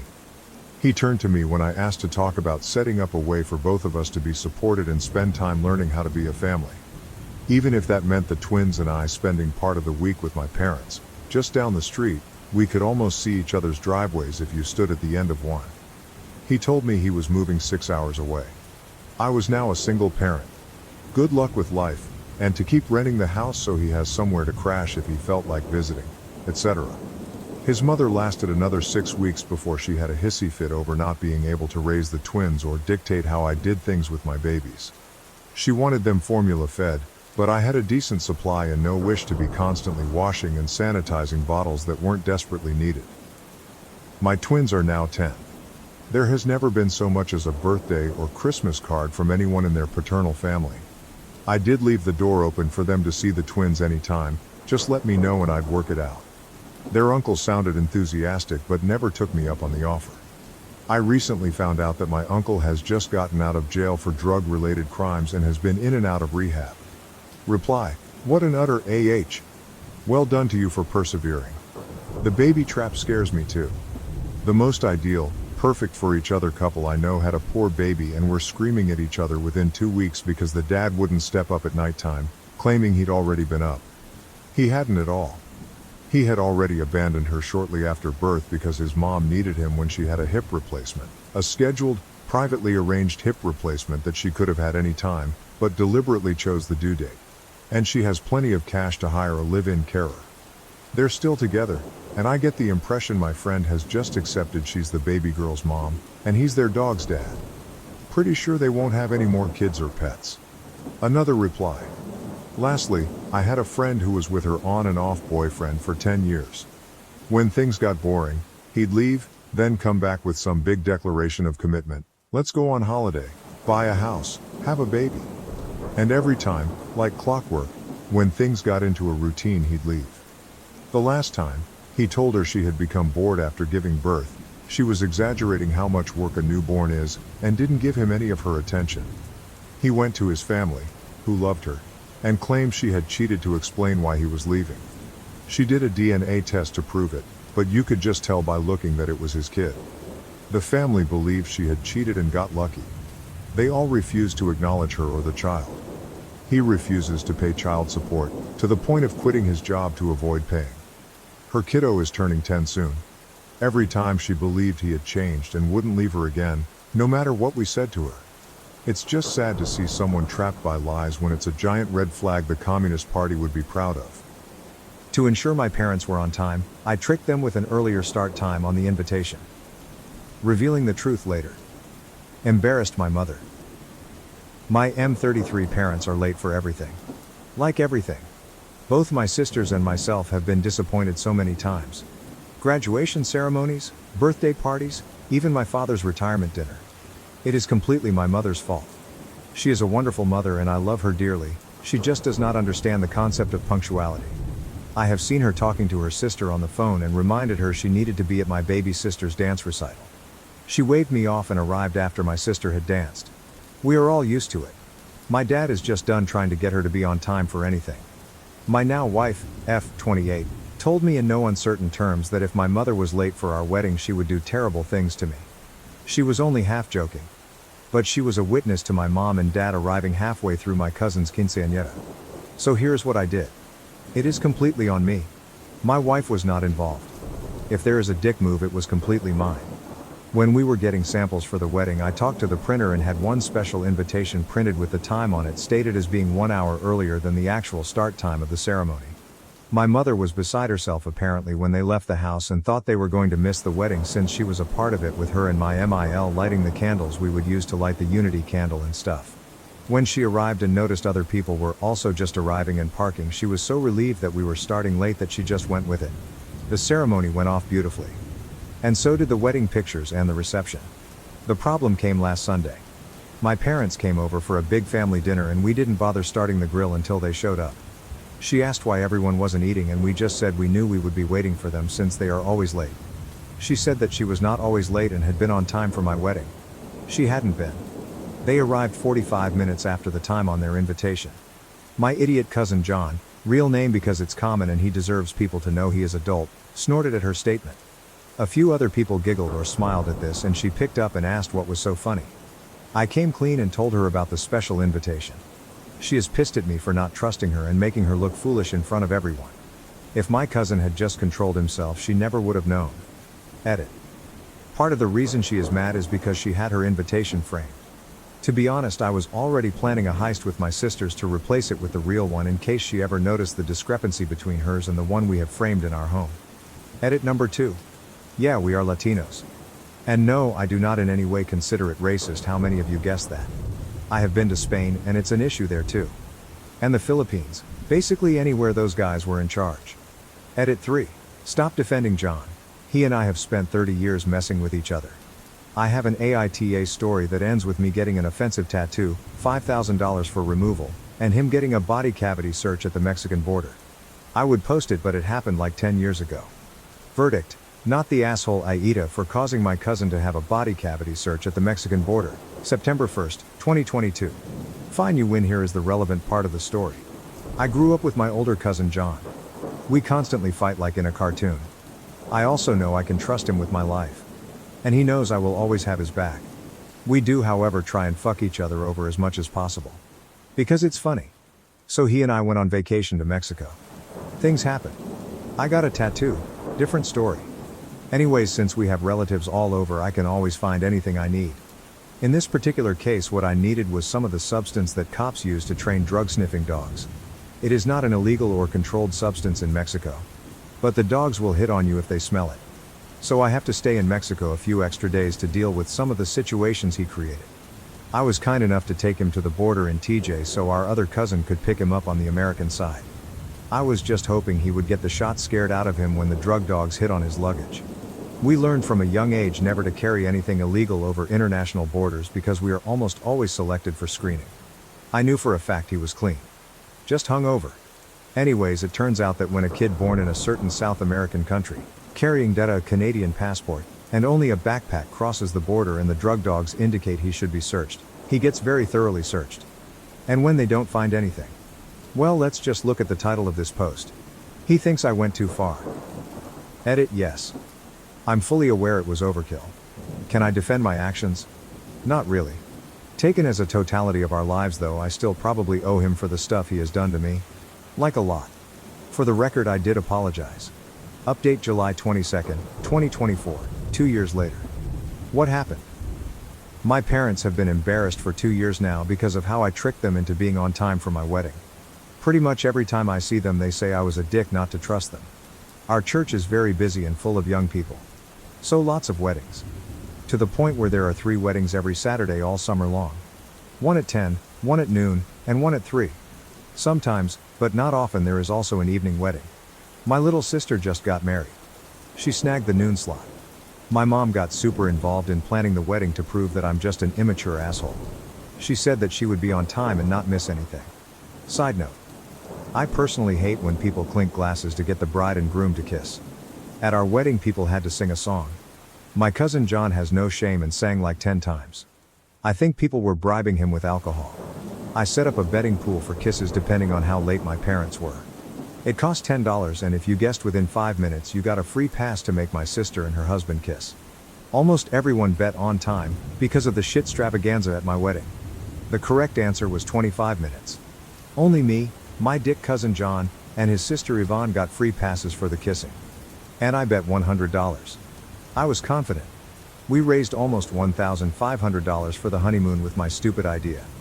And I got to interrupt my sister's eating with my 10 passes. Win-win. Except for my mom, who thinks I did it to embarrass her. She literally helped plan the wedding and was still late. By over half an hour. We were literally cleaning up the decorations in my sister's colors while the next wedding was decorated after us. So that's that. My mom will never change. But I have harnessed her inability to give a shit about punctuality for the good of humanity. See you whenever my littlest sister gets married. Later. I love my husband but am no longer physically attracted to him. Not because of his looks, but because he isn't manly enough. I know this is a horrible thing to say, but I have to say it. It's a throwaway account. My husband and I are in our mid-40s, married for over 20 years, and have 3 beautiful children, all in their double digits. I do love my husband, but I don't know if I'm physically attracted to him, not because of his looks but because of how he lives his life. My husband is a good man, treats me very well, and is an amazing father to our children. Physically, he is tall, with broad shoulders, not skinny or athletic, but not obese either. He is a big guy with a big beard, big arms, and big hands. He is built like a linebacker. He can physically intimidate people with just his presence, although he never intentionally does that. He can control a room and has a very masculine job at which he excels. However, the manliness ends there. This is why I may not be attracted to him anymore, if I ever was. He is not handy. It's not that he doesn't try to fix or do things around the house, but he cannot build anything. Anything he does fix never looks or works right. Often we have to hire people to fix or build things for us. He doesn't drink. He will go out once in a while and have a couple of beers, but he doesn't drink at home. My husband isn't into any manly stuff. He doesn't hunt, fish, or do anything with automobiles, and is not big into sports. He has taken the kids fishing and shooting, just so they have the experience, but he does it just for them. He really doesn't have any hobbies. I begged him to take one up, so he started building Lego sets. He's in his 40s. He loves going to movies, likes cooking. I never have to cook when he is home, and he does a lot of the house cleaning. I will give him this. He doesn't play video games or board games, unless it's family time, or do anime or any of that. He is not controlling in bed. Sex is okay, but I want him to take charge. I won't say anything about this to him. I wouldn't know where to start. I do love him.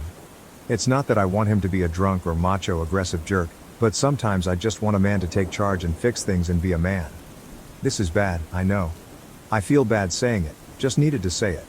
Update 1, hello. I wanted to add a little update to my original post.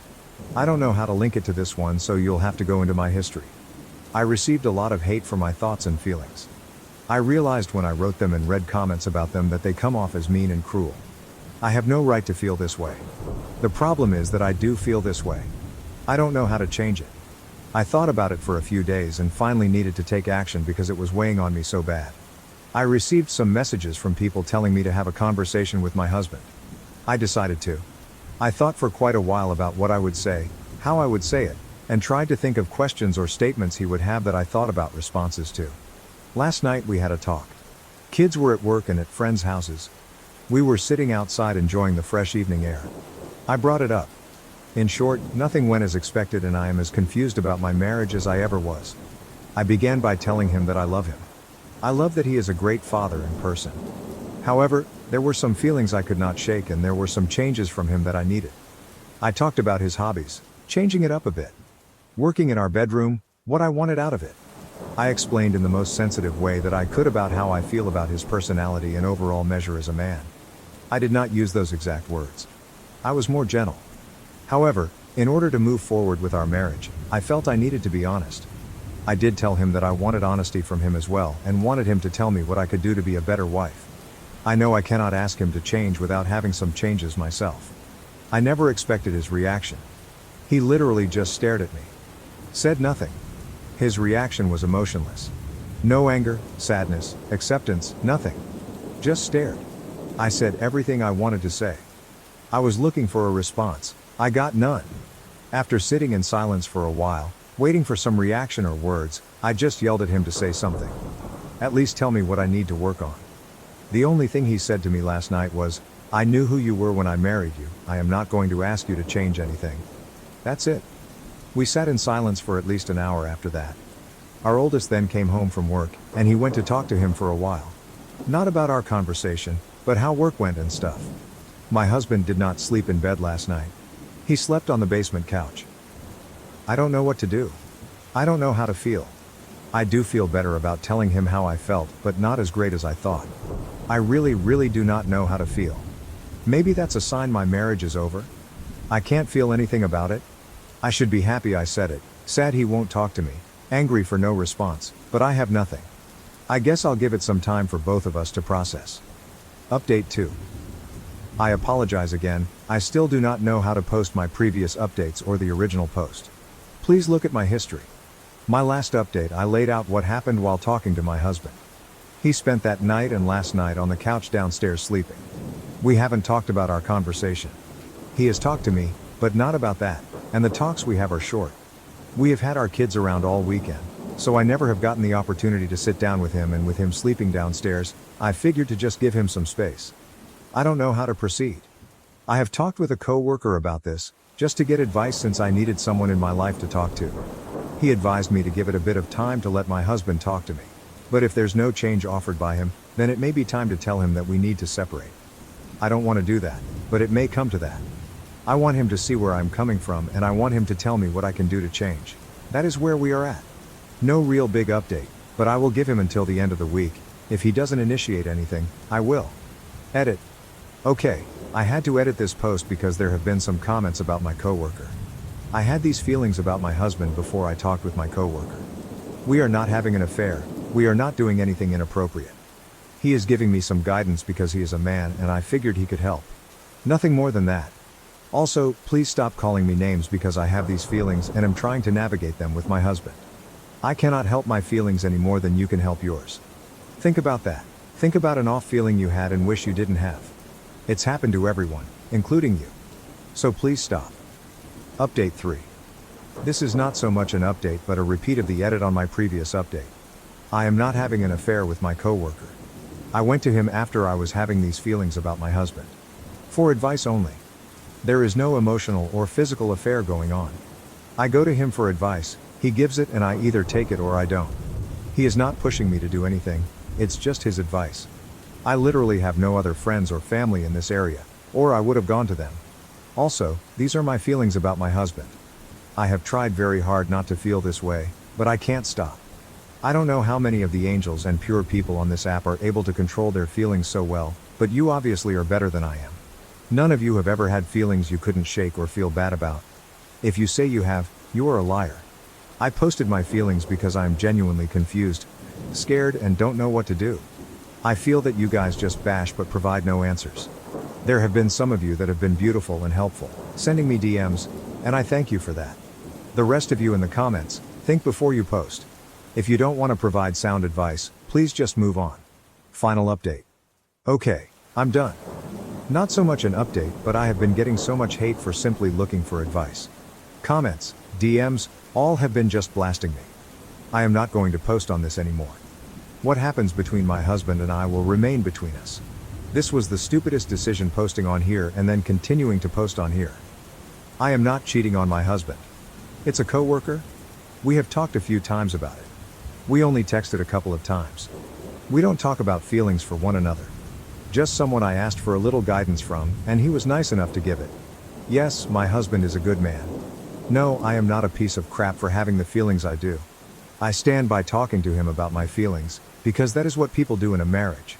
If my marriage is over because he cannot accept what I have to say or change the small things I want him to change, then so be it. But I am done posting. Thank you to the people of Reddit for absolutely nothing. My dad stole my identity and opened 3 credit cards in my name. He told me that since I'm young, I can do without for a few years. I found that my dad used my information to open 3 credit cards over the last year. When I went to get a pre-approval for a mortgage, I was told by the lender they wouldn't be able to give me a home loan because of the defaulted credit cards. They also said I probably wouldn't be able to get a loan from any lender because of it, and gave me a sheet of paper explaining what I'd need to do in order to fix it. When I tried disputing the cards, one of which is already in collections, the disputes got closed out as the debts were verified. I told my divorced parents about it and their answers were pretty wildly different. My dad said that these things happen, and that I should be more careful in the future with my social security number. Seeing as I've always been careful, that made me pretty mad. My mom said she thinks my dad might have something to do with it, since opening credit cards in her name had a part to play in their divorce. She told me he ran up about $50,000 in credit card debt on secret credit cards. A few days ago, I ended up casually telling my dad I'm going to have to file a police report for the credit cards. He told me I probably shouldn't do that because $15,000 isn't that much in the grand scheme of things. When I told him it was keeping me from buying a house, he said I could just wait a few years until they fell off of my credit report. He said it would only take another 4.5 years. When I told him I obviously couldn't wait that long, so I had to file the police report, he straight up told me not to do it and to just be more careful in the future. Once I told him I already got the paperwork together from the credit agencies, he told me he had opened the cards to pay for living expenses over the last year. He said his work slowed down a little bit, but he'd do what he could to help pay it off. He said it would ruin his life if he went to jail. I'm leaning towards going to the police anyway, but I didn't right that minute. I have everything in front of me today to go make the report. I guess I just want to make sure turning it over to the police is the right thing to do here. Especially if I'm wanting to buy a house this year. Top comments. Comment 1, report him for fraud. OP, that's what I'm leaning towards. I'm realizing if I want to buy a house, I can't have those accounts on my credit. Comment 2, if he wasn't your dad, you'd have reported him already, right? Well, think about this. Why didn't he give you the same respect and not ruin your credit because he's your father? Update 1. I spent about half of the day reading everyone's comments and it pretty much solidified what I was going to do. The process itself was pretty easy. I went to the police department and the person at the front desk had me wait about 10 minutes before an officer came out. We talked for about 15 minutes and he made copies of all of the paperwork I gave him. He told me the case would be assigned to a detective on Tuesday and gave me a pamphlet about how to contact the credit agencies.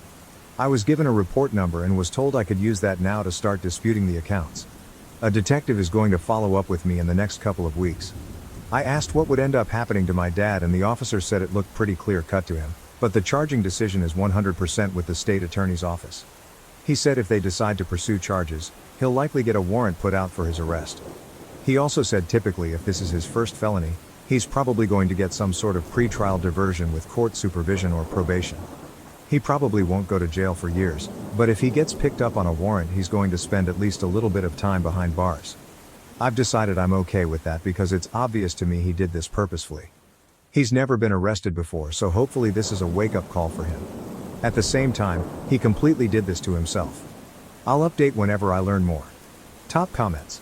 Comment 1, play stupid games, win stupid prizes. Sincerely hope everything works out well for you. OP, I think it will. From what I understand, it might take a month or two for the cards to come off of my credit, but once they do, my credit score should shoot up. Comment 2, well done OP. I was so mad on your behalf reading the first post, it would take everything in me not to use his words against him. Jail time? It's just a few years. You've ruined my life. No. You did it by trying to ruin mine. I hope the marks come off your credit report like it's made of Teflon. Good luck on your home ownership journey. Update 2. There's been some good, a little bad, and a little real bad progress the past few days. The good, I used my report number and disputed every account. When I checked my credit last, which everyone should be doing regularly, the one with the lowest balance was already off of my account. The other cards and the collection account are still showing, but I have hope they'll be falling off in the next few weeks. I also received a call from someone at the prosecutor's office who had a couple of extra questions for me and asked if I would be willing to testify if they charged him. I said yes, and they said they would be making a decision on their charges before the end of the month. The bad, obviously, someone talked to my dad about this because the last time he talked, he scolded me for going to the police and hasn't talked to me since. One of my brothers was also pretty mad at me about it and hasn't talked to me in over a week. The rest of my siblings and my mom understood where I was coming from. The real bad, one of my other brothers, not the one who was pissed, found 2 open credit cards on his credit which weren't his. He checked his credit score for the first time in a couple of years and he said it was down about 150 points from where it used to be. He's now in the process of dealing with that. He doesn't have any positive proof, yet, that it was our dad. But the fingers are pointing in that direction. This still blows my mind that a dad could do this to his own children. I'm moving forward though, I still hope to be able to purchase a house before the end of the year. Additional information from OP, also, I think all of my other siblings, there are 6 of us, are checking their credit too. Probably for the best. New update.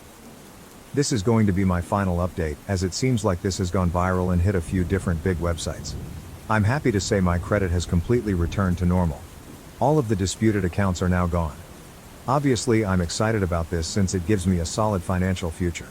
I also received a letter from the prosecutor's office 2 weeks ago and they said they are going forward with a charge of what is basically identity theft. I spoke with an assistant prosecutor and they explained they'd be putting out a warrant shortly, but that as a first-time offender, they'd probably offer a misdemeanor charge and a plea. My dad was arrested last Friday after a traffic stop. He got out of jail the next day and has a new court date in late August according to the Public Records website. He called me and told me I'm dead to him and to never contact him again. My brother, who found credit cards opened in his name, has made a police report as well, but apparently the addresses are different on the accounts. He was told it was unlikely it would be prosecuted, but he's working on getting them off of his credit. Additional information from OP, just wanted to give everyone who commented in my other posts a shout out. You have all given me the courage to do this. I'm going to be deleting this throwaway because I really hope to put all of this behind me between the news articles and having no contact with my dad. Don't let things like this sneak up on you. It breaks my heart to do this to my dad, but he did this to himself. My brother-in-law thinks I'm in love with him. He apologized for yesterday's jokes, explaining it's a habit when he avoids serious topics. Editor's note. In the original post, OP made a mistake of using 2 different names for one person in the posts. I am using the second name mentioned since it is used more frequently than the first name only used once. May 10th, 2023. Pretty much what the title says. I've never posted on here before, but I do like to read the stories sometimes. Let's call my sister Diana and her boyfriend Mike. I'm the youngest of my 3 siblings, Diana, and my brother, who we'll call Carlos. I came out as gay when I was 14, and my immediate family, my parents and siblings, were all supportive. My extended family, uncles, aunts, cousins, and grandparents are less accepting, so I don't tend to be as out and open around them. I graduated high school and started college 2 years ago when I was 17. I go to the same college that my sister is doing grad school at, and to save costs, I've been staying with her and her then fiancé at their apartment. Mike had always been really nice, and I was happy that my sister was with a nice guy. My siblings and I have always been super close, and that closeness didn't go away when I started living with Diana, so I would often end up hanging out with them and their friends sometimes. The semester just ended for the two of us, and we all went home this weekend to stay with my parents. We had a big family dinner, during which Mike kept making little jokes about me liking older guys. My boyfriend is 23, and how he would try to keep me away from him and his buddies. Me and my siblings questioned him about these jokes he was making, until he finally stopped making them. That was last night. This morning, my siblings and my parents went on a hike, which is a family activity that we usually enjoy thanks to us living close to the woods. I slept in and no one wanted to bother me, so they went without me. I figured that everyone had gone, but when I was eating my cereal in the living room and watching TV, Mike came out of the kitchen and sat next to me. I was surprised to see him, as I figured that he would have gone on the hike, but I guess not. He started by apologizing for making fun of me and then said that it was just a nervous tic of his when he didn't want to talk about something serious. He said that it was wrong of him to joke about my crush on him. When I requested for clarification because I was so perplexed, he claimed to know about my secret crush on him. I asked him why he would think that, and he cited a few things that he took as me liking him. First of all, I would always hang out with him and Diana. Second one, that I chose to live with them instead of in a dorm. Third, that he barely knew my boyfriend. And last one, that I didn't bring my boyfriend to their wedding. I tried to tell him that he was insane and that none of that meant I liked him, and they all had real explanations, but he just insisted that I was just trying to cover up the fact that I was in love with him. That was a few hours ago.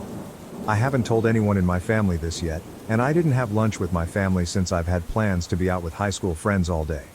One friend suggested that I post this here, so I guess that's why I'm doing this. I'll be sure to update if anything serious happens. Thanks for reading, LOL. Small update. Not sure if I should have made this its own post, but if I should have, let me know. Hello everyone. I had no idea that this would take off the way it did. I have a bit of a small update. I spent the night at my friend's house last night. This was planned before any of this. This morning I woke up and saw all of your comments and speculations. I took some time to reflect on the two main possibilities that you all seem to have come up with. Either he's one of those straight guys that thinks that all gay guys are attracted to him, definitely met a few of those, or he likes me and is projecting it, or trying to make it sound like my idea. After thinking about it a lot, I think that it is more likely to be the second option. I am a person who really loves physical displays of affection. Like hugs and cuddles and stuff. My siblings and I are super close like I said, so I was used to showing my affection this way. Looking back, I realized that Mike was more than willing to show affection this way, as my sister is the same. Mike and Diana had been dating since high school, but I only really got to know him in the last 2 years at college. He was always open to physical affection with me, right off the bat. There have been many comments that he has made that I took as harmless at the time, but now with the context, I realize there may have been clues. He would almost always ask me how he looked, like, before he went out for the day, and would in turn, compliment me back. I took things that he said as jokes, like when he told me that my ass looked good in an outfit, or he would tell me that I looked just like my sister, who is gorgeous. I always took this as him being nice, but now I'm not sure if that was his only intention. Anyway, to the actual update. This morning, I called for a sibling meeting at a diner that we like to go to. Sibling meetings are something that we've been doing since we were kids, where we talk about things like convincing our parents to get us a pet or splitting the household chores. We met at the diner for brunch, and my brother immediately went on and said how weird it was that Mike was making jokes about me. Diana said that he was still making jokes to her privately after dinner and that it wasn't the first time he had made those types of jokes. She said that she figured that he was one of those guys who thought that gay guys liked him, but then I told them about his apology yesterday morning and all the comments and other jokes he's made, and we all think it was pretty weird. I showed them my post and they briefly read through the comments as well. My sister said that she would talk to him about it and told me that no matter what happened, she would never hold anything against me, or blame me for anything, so that was reassuring. We had food and I went back to my friend's house and my sister said she would let me know if anything happens. I also texted my boyfriend about all of this. Since he's British, there's a bit of a time difference, so he hasn't responded yet. I want to make sure he stays informed. Right now, I'm hanging out with my friends, watching them play a video game and pretending to know what's happening. LOL. I'll keep you all updated. Comments. First, by Mike's theory with every example he gave you, you also have a crush on your sister, so I might point that out to him unless you think he'd actually believe it. Second, did he stay behind in hopes of talking to you alone? Maybe the real issue is he has developed a crush on you. If he continues making jokes or whatnot, then I might consider saying something to your sister, but if it ends here, I would try to bring your BF around a little more. I don't even understand why he felt the need to bring it up to you. Kinda weird. Update, June 27th, 2024, 1 year and 1 month later. Hello everyone. I would first like to say thank you all for your support in the comments of my last post and in your guys' private messages to me. After the last mini update, I had logged off of Reddit and a lot of things have happened, so I honestly kind of forgot that I even had this account still. Coincidentally, I was on TikTok a while ago when I found one of those AI voice accounts that read Reddit stories over someone playing Minecraft parkour. Those types of videos are like weeds. Once you see one of them, your entire timeline gets flooded with them. Earlier today, a video with part of my Reddit post came across my FYP, and the comments were full of people asking if there were any updates. It has been over a year, and I am so sorry for keeping you all in the dark. I saw that my last post was archived and nobody could comment on it, so I figured I should make a new post. For those of you who might be seeing me for the first time ever, I believe you can find my first post on my page. I would recommend reading that before you read this one. I would also like to issue a trigger warning for sexual assault. Now, onto the whole mess that was the past year for me. So the last time I updated y'all was in May of last year. Me and my siblings were all on summer break from college, and were home for the summer. So the day after I talked to my siblings at the diner, I returned home from my friend's house and everything seemed normal. My sister informed me that she had talked to her boyfriend, that he had seemed more receptive to her concerns, and he was a lot more calm towards me. He stayed with us until the end of that week, where no further incident occurred between us, before he left to go visit his own family. He's on the complete other side of the country as us. Shortly after he left, I noticed that my favorite pair of underwear was missing after doing a load of laundry. At the time, I chalked it up to being lost in the wash or maybe mixed up with someone else's clothes. They were a pair of pink briefs, which I find more comfortable for my body type than other forms of underwear, though they're unfortunately considered more sexy. I'm sure you can all understand what actually happened to them. My sister only stayed with us for 2 weeks, as her job was only allowing her so much time that she could be remote. From what I knew, her boyfriend had returned to our apartment around the same time as her. I stayed for the whole month, before I too had to return to the city our college is in because I had gotten a summer internship in that city. So I was back to staying with my sister and her boyfriend. A few weeks into that, my sister was out for the night because of her friend's bachelorette party, and her boyfriend was out at a bar with his friends, which left me alone in the apartment for the night. I had a movie night, and went to bed early. I awoke in the middle of the night to my sister's boyfriend in my bed, touching me. When he noticed I was awake, he held me down and assaulted me. The whole time he was doing it, he was threatening my and my sister's lives, saying that if I told her, or anyone, he would kill both of us. My sister ended up staying the night at her friend's place, and her boyfriend assaulted me 2 more times before she came home. I was pretty broken by that point, and his threats against our lives were ringing in my ears all the time.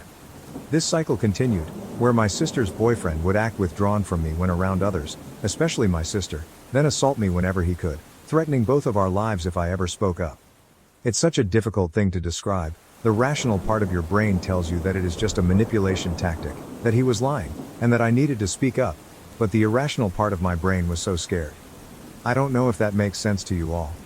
Maybe those of you who have been through a similar situation as me might understand it. I also began to change, my usually happy and bubbly personality changing to a more withdrawn, moody, almost depressed one. I took to wearing less revealing clothes, especially at home. Think from tank tops and booty shorts to t-shirts and pants. A reminder that this was happening in summer, so my previous wardrobe was better for the weather.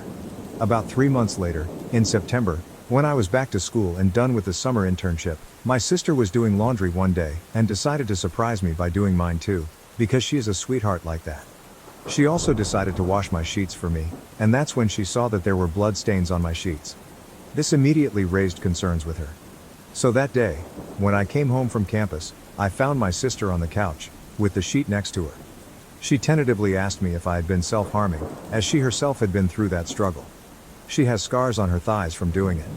She told me that my recent change of mood, and the fact that I had changed my wardrobe to be more covered up, especially my legs, had her worried. I told her I was not, but could offer no explanation as to why the sheets were bloody. It was then that I broke down and had a huge panic attack. My sister tried to calm me down at first, but when that didn't help, and I was still struggling, she decided to take me to the ER. The attack lasted for about 45 minutes, only going away when they gave me some sort of medication to help me calm down. Apologies, my memories from this particular part are a little spotty. Once I calmed down, I was allowed to stay in the hospital room for a little bit, and when it was eventually me and my sister, where I confessed it all to her. She was extremely comforting, and asked me when the last time he had assaulted me was. It was the night before, so she pressed the little doctor or nurse call thing, and told them that I was going to need a rape kit. For those of you who want the specifics of that process, please Google it. After that, I just wanted to go home. My sister took me, and left me in her car at first, then came out and ensured that her boyfriend was not there yet. She texted him and told him to not come home, as the two of us were really sick and we did not want to infect him. The next day, instead of going to our classes, she took me to our local police station to file a police report. This whole process was also long and laborious, and honestly my memory surrounding it all is kinda hazy. Something my therapist says can happen with traumatic experiences, but with the evidence found from the rape kit, and my testimony, he got a sentence of 4 years and a fine. And he has to register on the sex offender registry. I am doing much better now. My schooling was only a little bit affected, but nothing too bad, and I'm on summer break again. My sister and I are both close still, we are both in therapy, and I'm getting through things day by day. I am currently writing this from home, and I'm flying out to London next week to see my boyfriend. I will try to not forget this page again. Haha. Additional information from OP on how Mike was confronted. OP. Yeah, so he was at a friend's place while we were at our apartment. My sister was still maintaining that we were sick. We told the police which friend he was likely to be staying with, and he was taken from there. Since I got the rape kit, they were able to get DNA from that, plus we submitted the sheets as evidence, and there was some DNA on there too. The police compared his DNA to the DNA found, and that was what nailed him as guilty. He maintained his innocence until his sentence was delivered. He threatened me when they were taking him out. OP shares details from Mike's family after they found out what happened and their reactions. OP. His family was a bit of a problem at first. His parents sort of had the "my son would never" attitude. They attended all of the court sessions, and as more and more of our evidence, DNA from the rape kit and the sheets, pictures of the bruises he left on me and of the sheets themselves, was shown, and at my testimony, they admonished him. They sent my sister a message apologizing for his actions and sending me their sympathies. He has a sister from what I know, but I haven't seen her. She might be estranged or have little contact based on what my sister has told me. Comments. First, I'm so heartbroken that this happened to you.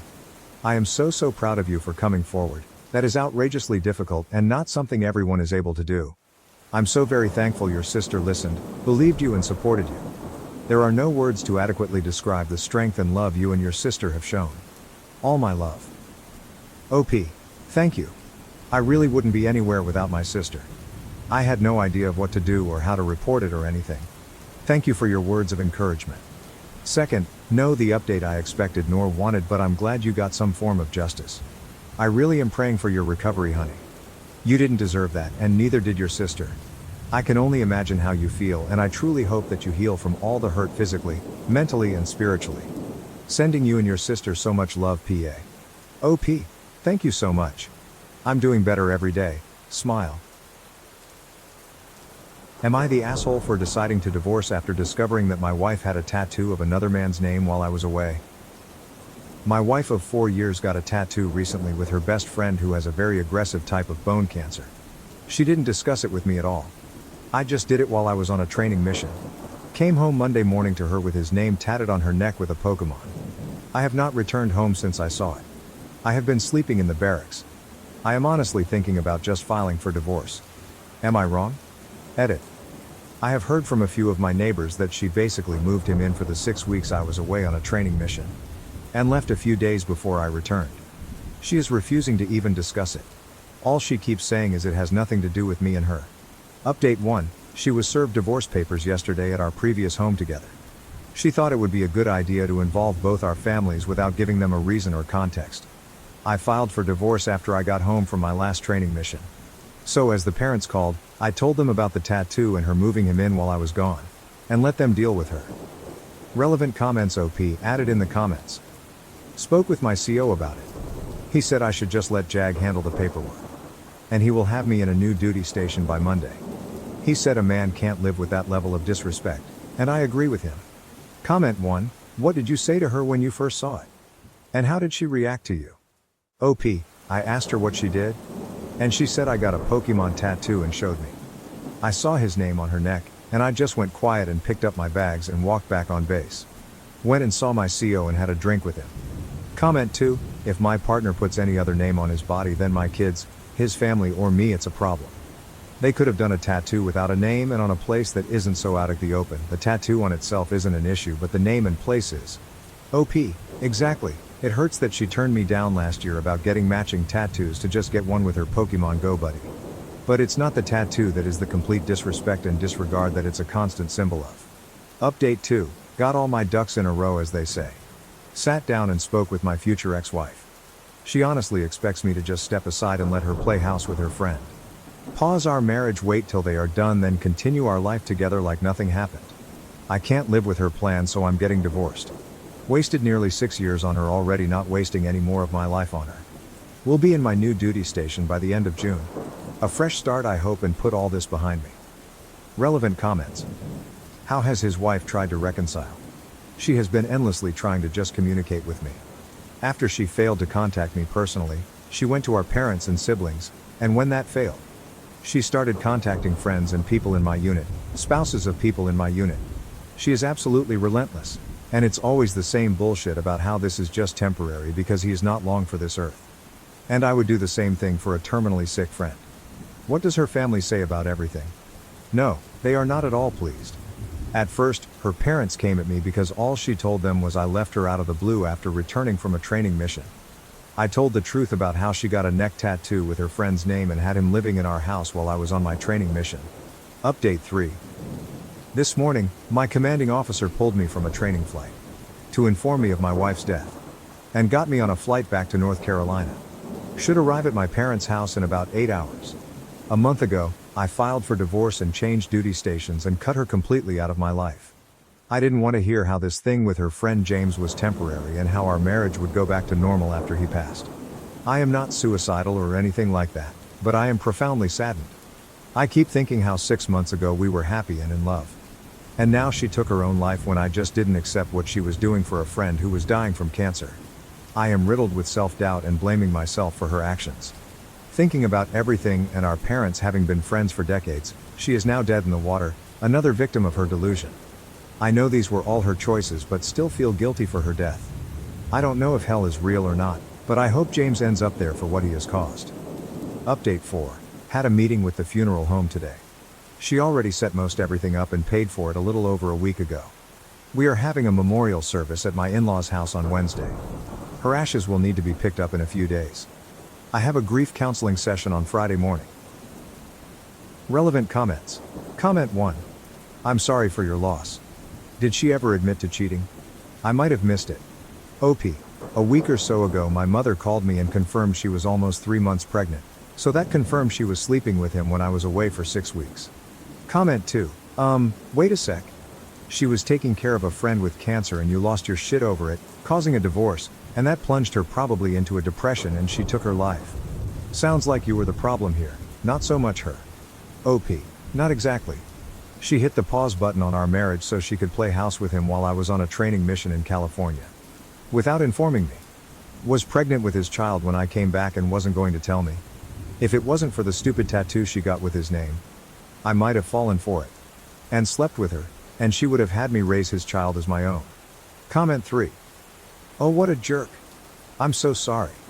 Now I think your wife committed suicide to join him in the other life. Probably both went to hell for their selfishness. OP. I'm not sure if he has passed or not. Pretty much left and crawled under a rock for the last few weeks. Comment 4. I was wondering if James was still alive. Did you say how your wife? How do I ask without sounding rude? Killed herself. OP. Found out she wrote 10 letters to different people, including me. Then she emptied the medicine cabinet while her family was out.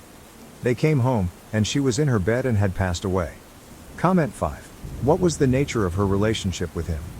Was she giving him palliative care or having an affair with him? OP.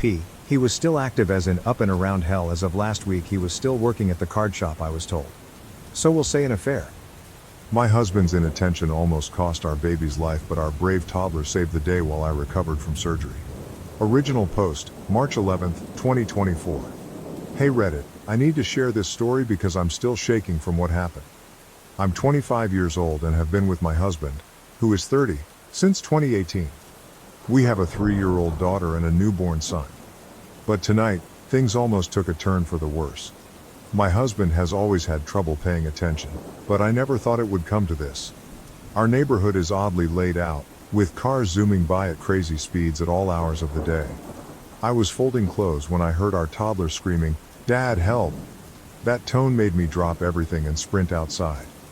What I saw made my blood run cold. Our newborn in his stroller, careening towards the busy street. I screamed and ran to him, barely stopping the stroller in time. My baby girl's hands and knees were scratched up because she tripped trying to run after the stroller. I snatched up my baby, heart pounding, and scanned for my husband. He wasn't watching. He was chatting with neighbors, completely oblivious. The anger I felt was unlike anything I've ever experienced. I stormed up to him, shouting in disbelief. He looked shocked at first, then realized what almost happened. The apologies and tears came pouring out, but it was too late. I couldn't wrap my head around how he could be so careless, so blind to our toddler's screams and the stroller rolling away. I packed up the kids and left, staying with my parents. They're on my side, but my husband keeps texting, begging for forgiveness, calling it an honest mistake. But I can't shake the terror of almost losing my baby because he couldn't focus for a single second.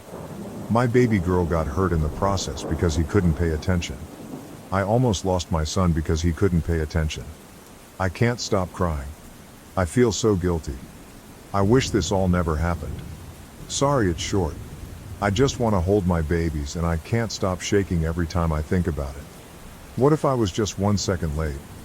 Would I have been planning a funeral? The reason I left the house instead of him was because I hate that house. I don't feel like it is safe for the kids with all the traffic, and I was right. It's my husband's workhouse. I can't be running either.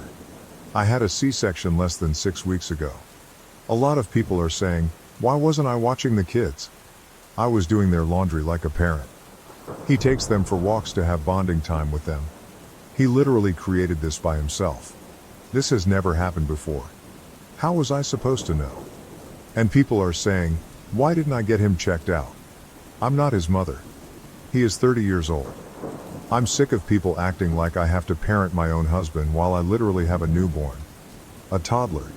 And I'm still healing from a C-section that I tore my stitches from when I ran to get my baby. I don't care if it was his ADHD, the court wouldn't care either.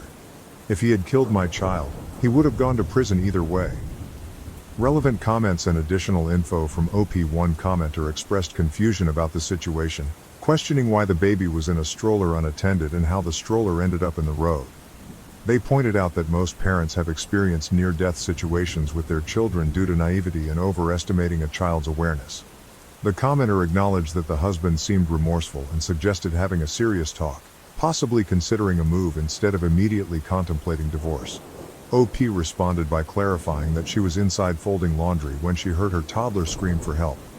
When she rushed outside, she found her husband chatting with neighbors on their driveway, seemingly oblivious to the situation. OP believes her husband must have left the baby in the stroller unattended near the road, leading to the near-tragic incident. She mentioned that a neighbor offered security footage, which might shed more light on what happened. Another commenter suggested considering her husband's ADHD and the role it might have played in his inattentiveness. They emphasized the importance of understanding ADHD and its impact on behavior and life expectancy.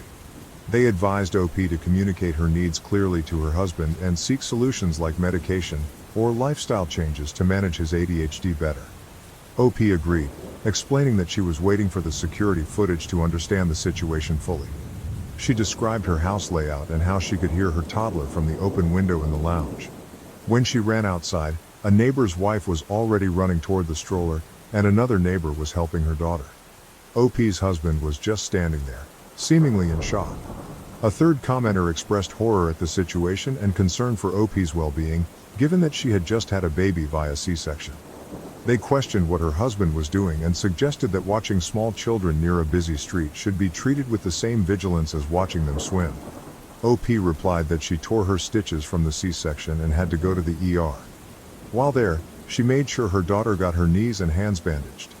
OP didn't realize she was bleeding until her mom pointed it out in the car. Her mom took the baby boy back to their house, and her dad took OP and her daughter to the hospital. One commenter was confused about the situation, questioning why the baby was in a stroller unattended and how the stroller ended up in the road. They acknowledged that the husband seemed remorseful and suggested having a serious talk, possibly considering a move, instead of immediately contemplating divorce. OP responded by clarifying that she was inside folding laundry when she heard her toddler scream for help. When she rushed outside, she found her husband chatting with neighbors on their driveway, seemingly oblivious to the situation. OP believes her husband must have left the baby in the stroller unattended near the road, leading to the near-tragic incident. She mentioned that a neighbor offered security footage, which might shed more light on what happened. Another commenter suggested considering her husband's ADHD and the role it might have played in his inattentiveness. They emphasized the importance of understanding ADHD and its impact on behavior and life expectancy. They advised OP to communicate her needs clearly to her husband and seek solutions like medication or lifestyle changes to manage his ADHD better.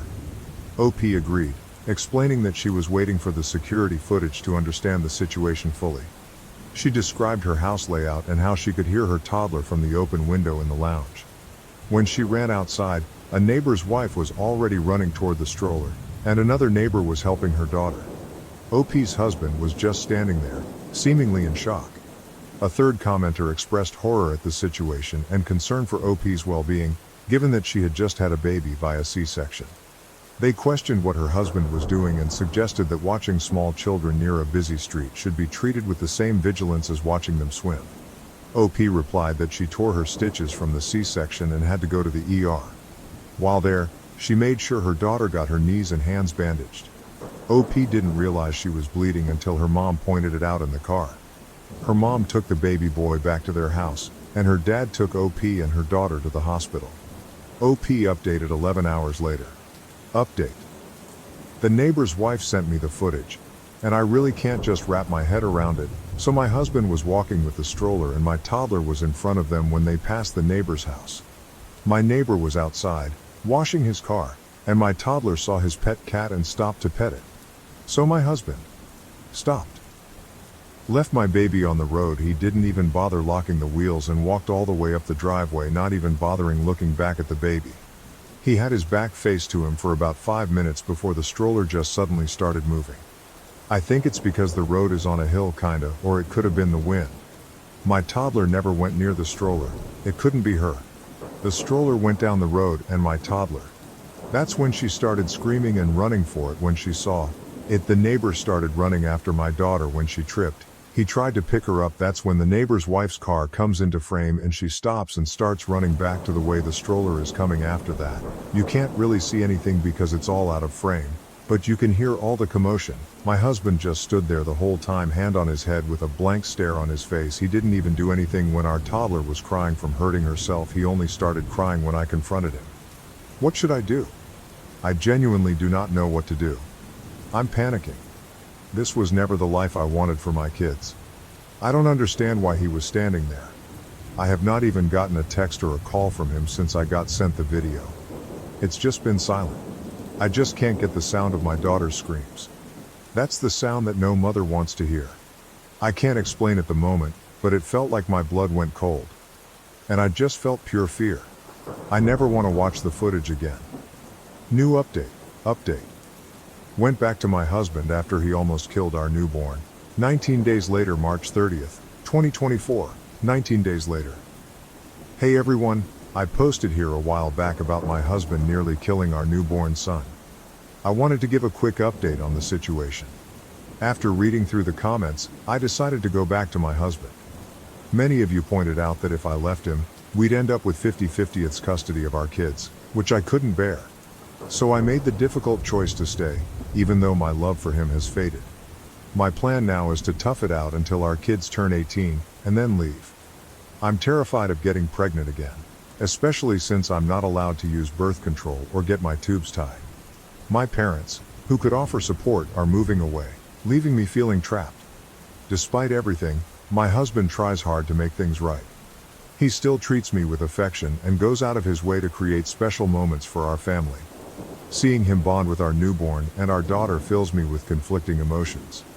I know I can't stand being with him, but I can't bear to separate him from our kids either. He was so happy when we came back home, but I can't stand even looking at him. I feel some guilt because he still calls me by my nickname, looks at me like I'm the only girl in the world, besides our daughter, and he still continues our traditions like when the kids are sleeping he will go get ice cream and our favorite snacks and sets up a fort on our bed to watch movies on our laptop. Even though I'm sacrificing my happiness, my priority is ensuring my children's safety and well-being. It's a tough situation, but I'm doing my best to navigate it for the sake of my family. This is a throwaway, so I'm gonna log out. Bye. Update 3. July 16th, 2024, 3 months after OG post. Editor's note, added paragraphs for easier reading. As you can see from my previous post, I did go back to him and it was quite literally the biggest mistake I've ever made, but I felt like I really had no choice. No money, family moved out of state a lot. Has happened the past couple of months, so it turns out my husband started taking meds for his ADHD a couple of weeks before I was due to give birth to our son. He took my kids on a walk to cover up the fact that he was also on meth. He took my kids to meet his dealer, apparently every time they went for a walk. Looking back at the footage now, it makes so much sense because of the way he was talking to the neighbor before everything happened. He was kind of leaning to the side. I talked to my neighbor, and I asked him if he knew that my husband was on drugs. He said he didn't, but he noticed that my husband looked a bit off recently. His wife works at a rehab clinic after a fight where I had to flee with the kids to the neighbor's house. She pointed out that the way he was acting was the way that people acted with drug withdrawal.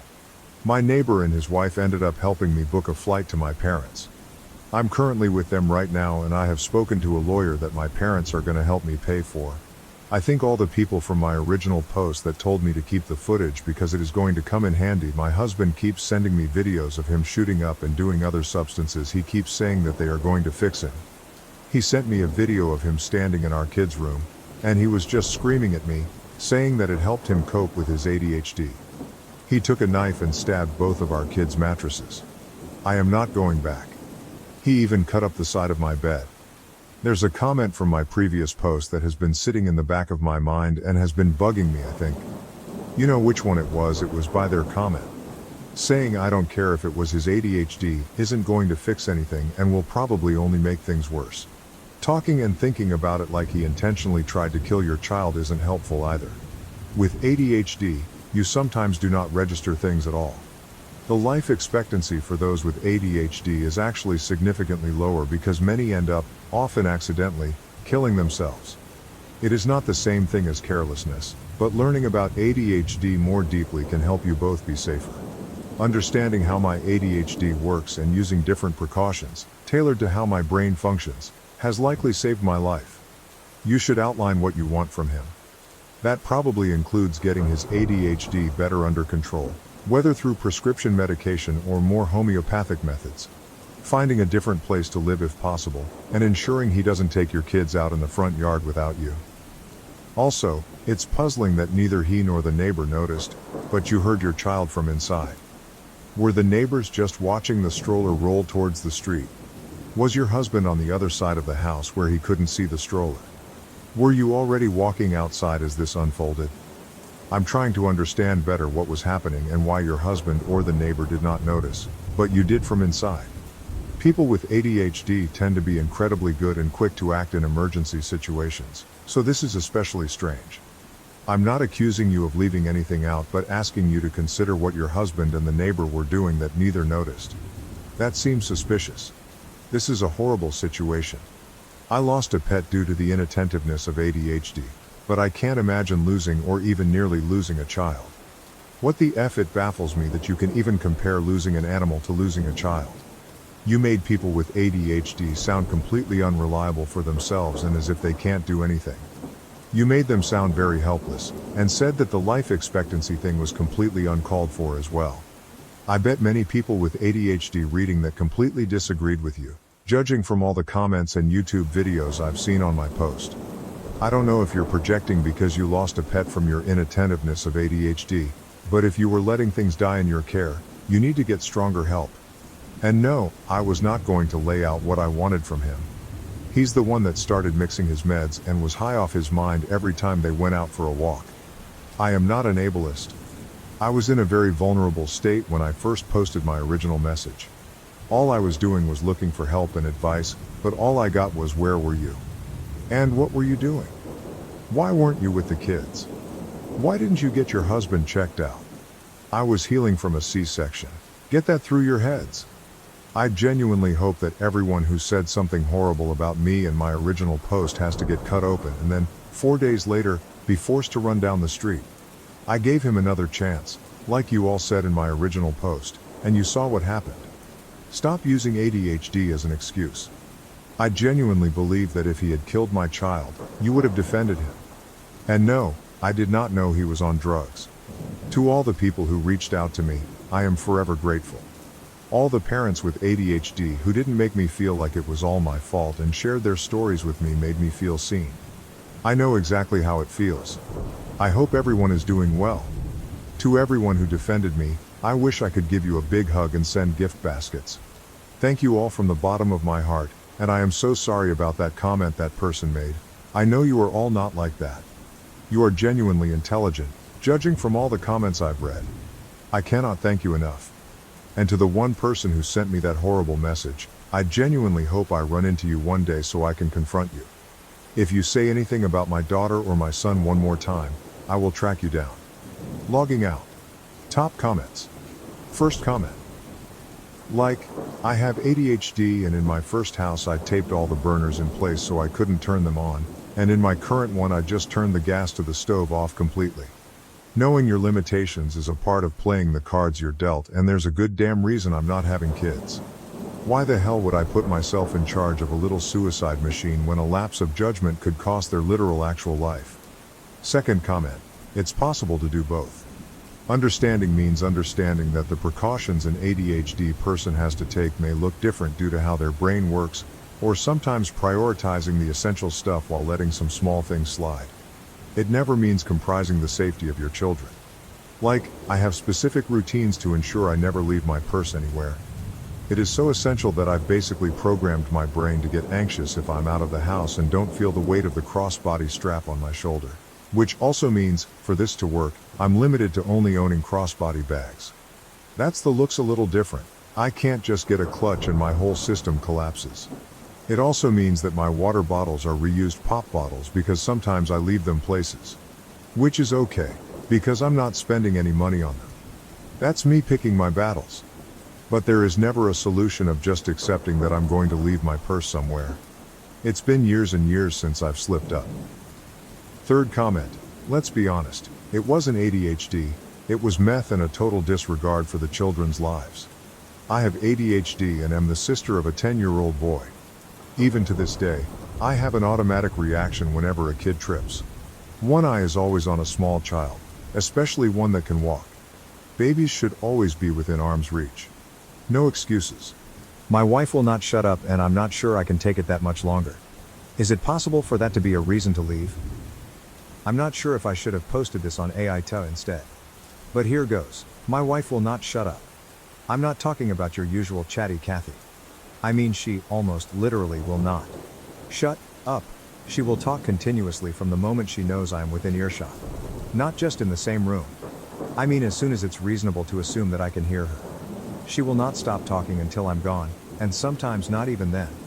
On more than one occasion, I've gone into the bathroom, turned on the loud exhaust fan, taken a leisurely dump and then returned to hear her cheerfully engaged in the same conversation she was enjoying before I went in.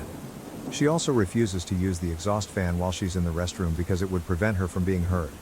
So I get to hear all the bathroom noises on top of whatever Homeric epic about her friend's cousin's girlfriend's hairdresser she's blathering on about. I once drove from Tampa, Florida to Chicago, Illinois with her, before we were married. I'm such an idiot. Without saying more than 10 sentences. She did not stop talking the entire way. The entire way. Television onto a show I like? Pfft, that's not a problem. She'll happily turn the volume down so it doesn't get in the way. Having sex? That's the perfect time to tell me about how Olivia Newton-John still has the leather pants she wore in Greece and she, brace yourself, still fits in them. Really. Needless to say, we don't go to the movies. Ever. I've been shushed out of too many theaters. I get it. She grew up in a huge Italian Catholic family in the Bronx. If you don't talk loud and constantly, you don't get to talk at all. I, on the other hand, grew up in a Scandinavian family with 2 children. To this day, I'm not sure we ever had a conversation in our house. I actually often wonder if that's what made me attractive to her.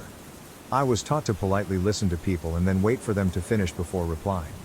She never finishes, or takes a breath it sometimes seems. So to her I'm paying rapt attention to her no matter how much she talks. That's not true though. Another difference between people of Swedish heritage is that we don't use filler words for acknowledgement. Other than the Minnesota nah, useful on every occasion, we're pretty much silent when we listen to others. No or yeah, or OMG, needed. A nod of the head every 10 minutes or so is all you need to convey your attentiveness. I think it has a lot to with living in the frigid north. You keep your mouth open as much as my wife does, and your teeth are going to shatter from the cold. To her, that's like being in the room with a dead person. She's always stopping to ask, are you even listening? Or say, you never pay attention to me. Or even quiz me with, what did I just say? I've become an expert at storing the last 2 to 4 words she says and parroting them back at her. She'll be like, blah blah blah. And then she told him she wasn't taking that kind of crap anymore. And I'll go, that kind of crap. As if I had any idea what kind of crap it was or who it was that wouldn't take it anymore. And she'll say yeah, and think I've been paying attention the whole time. I joke about it a lot, but it's actually getting to the point where it's a problem. Our son is 7 years old, and he has developed a pronounced stutter because she interrupts him constantly. Growing up in her house, if anyone paused even for a millisecond, that was grounds for talking over them. And you talked loud so they didn't finish. My son apparently inherited some of my less staccato speech patterns, and she basically just uses that to interrupt and take over the conversation. It got so bad that he started automatically stopping and restarting words, even when not being interrupted. I didn't know that was considered a stutter until we went to one of those parent-teacher night things, and a teacher listened to wife and then turned to me and said, well, at least now I know why Josh has a stutter. Just like that.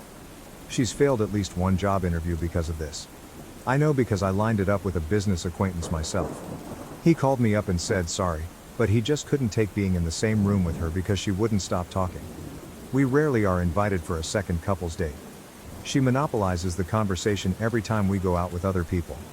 Who wants more than one does of that? You're probably wondering, well, have you told her about this? Yes. Many times. Sometimes jokingly. Sometimes with utter seriousness. The reactions vary from anger, talks louder, higher, faster, and uses lots more swear words, to tears. She's the only person I know who can carry on a totally unrelated conversation while sobbing hysterically. The one thing that doesn't happen is her talking any less. I try not to let it get to me. She's a very affectionate woman. Loves me to death. Mother of my child. Pretty as the day we met, prettier even. We still get plenty of alone time. Granted, she won't shut up while we're doing it, but I'm pretty busy so I don't really notice as much. But it does get to me. It's selfish and shows a lack of self-awareness. There's a time and a place for enthusiastic conversation, and they're not always and everywhere. I know the answer to the problem. I have to talk back. In effect, the only thing that possibly could shut her up is for me to do the same thing as she does. I would have to interrupt at the slightest pause. I would have to talk louder, yelling if necessary, when she tries to interrupt me. I would have to learn to use Italian hand gestures to emphasize my points and chop off her objections. But I'm not Italian. I'm a waspy pale dude who grew up in a household that would have made a mortuary sound like a middle school cafeteria. 12 years of this has finally pushed me to the brink. I'm not sure I can take it that much longer. I'm just not sure if I could get a word in to tell the judge why I'm there in his divorce court. My wife wouldn't let me. TL.dr. Wife will not shut up. Is that reasonable grounds for leaving her? Edit, obligatory Reddit, OMG, I had no idea this would blow up. Which is true, I thought maybe a couple of people would just call me an asshole and that would be it. But RIP, inbox. It was nice to know you. So in the interest of not replying to every comment, I will try to address some of the common ones and answer some of the questions I saw popping up multiple times. Also thanks for the, often hilarious, advice. Q1. Is this BS? Implied. A1. No, it's all mostly true. I admit to some embellishment for dramatic comedic effect though. The bit about the leather pants is representative, not an actual quote. Not from Sexy Times anyway. She probably mentioned it at some point though. Q2, why didn't you run away screaming before you got married? Sub-question, was OP's wife hot? A 2, yes, she is hot, and funny, and vivacious. Also, I really was a Nordic silent bear. Thanks, you/Sarah_Dragonfire, my wife drew me out of my shell. And if I'm brutally honest with myself, When you're young and getting laid on the regular, a lot of things don't seem all that terrible. Damn you, penis, this is all your fault. Q3. Did your kid really develop a stutter because of this? A 3. Medically speaking, I cannot state this with 100% certainty. The cause was never formally diagnosed. However, I watched it happen firsthand. I'm not a qualified speech therapist, but I think it was a reasonable conclusion to draw based on the observations I made. I'd welcome a dissenting opinion from an actual professional though, if only to salve my conscience. Which leads to, Q4. Aren't you really the one responsible for your kid's stutter? After all, you did nothing to stop it. A 4, guilty. And I feel utterly like shit about it all the time. For the record, I did bring it up lots of times, even to the point of getting into arguments about it and speaking harshly to my wife when she interrupted my son. But I think by the time I realized it was happening, most of the damage was done. And anything I could do was more expressing my anger about it than actually making an effective change. All the rest of this weirdly long post is just ranting. If there's an actual justification for leaving, this is it, and I'm deathly afraid that she'll get full custody and just make it worse or even irreparable. Q5. Is it because she's, pick one, OCD, insecure, autistic, mentally ill? A 5. I don't think so, although I've always sensed an overwhelming need for attention. I see it in her family dynamic, in that all of her many siblings were in constant competition for their parents' attention and affection. Q6. Have you tried counseling? A 6. No, probably should have, but I know her well enough that even mentioning it would shatter her. It's bizarre that I can't bring myself to do a lot of things people have suggested, and believe me, I've probably thought of all of them, because they just seem too cruel to me. And yet, I'm seriously considering divorce. I realize the contradiction there. I caught my boyfriend cheating just before his big night. Should I expose him or exit gracefully? What should I do? I won't go into all the gory details of our relationship. We were in love, and well, I still love him. But I found out, clearly he does not. I discovered proof that he has been cheating on me for a while. In the form of small home movies of them.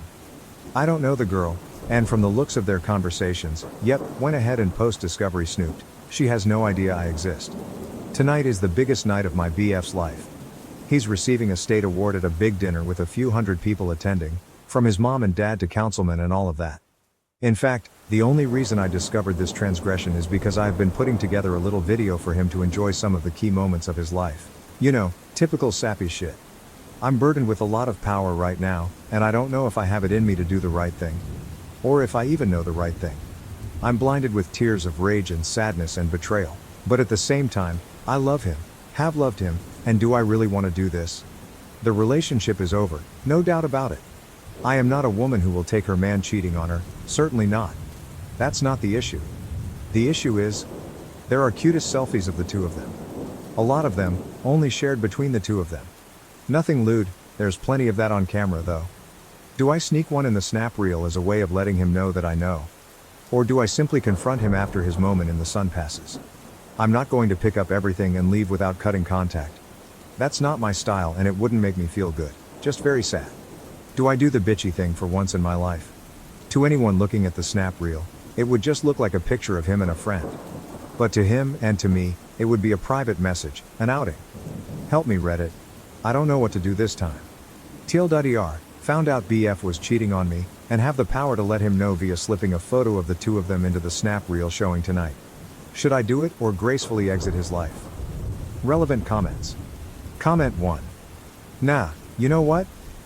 If there's really nothing that anyone would pick up on other than the two of you, you slip that photo into the slideshow. Make eye contact with him when the photo appears on screen. Then, when it's over, you stand up and walk out. It ain't the high road, but nobody needs to walk the high road all the time. OP, I chuckled. I think the only reason I would do this is to make eye contact with him so that he knows I know. But I'm not sure I have the guts to do that. I'm not exactly Olivia Pope. Update. Found out BF was cheating on me, and had the power to let him know via slipping a photo of the two of them into the snap reel showing tonight. Should I do it, or gracefully exit his life? Well, it's been a month and a half since this all went down. I have gotten so many requests for an update and I never intended to actually give one, honestly, because I was afraid of the fallout depending on what I ended up doing. So what did I do? I did the immature vengeful thing. And I don't regret it. I took a few photos of the two of them, tasteful photos that gave off no indication other than she might be a childhood friend. I slipped them into the snap reel. And I spoke kindly of him at the podium. Then after my turn was finished, I walked out. I drove home feeling calm and in control. 20 minutes later, the text started. Where did I go? What did I know? Where did I find the photos? Was there more in store for him? I texted him, I know you've been fucking her. But there are no more photos. There weren't any, and of course I left it at that. He didn't come home that night. Or the next. The next day, he called me to ask me if we could meet and talk at a public location. I agreed to meet him at Starbucks. I arrived early, waited for him.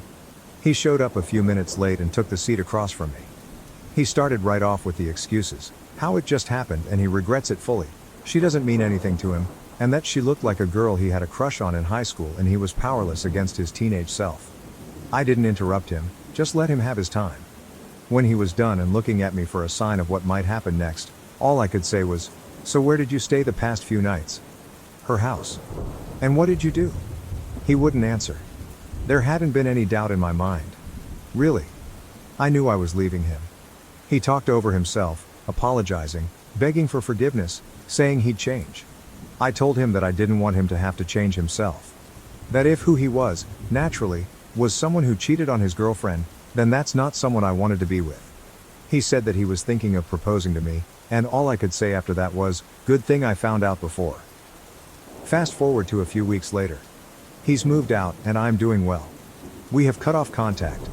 People ask me about him all the time, and I just let them know, he left me for a girl who looked like his high school crush. So that's the end. We are broken up. We are never, ever, ever getting back together. I don't feel any regret for how I handled it. Like one commenter said, there's no need to take the high road all the time. I added the photos to the snap reel. He saw them. We broke up and are never getting back together.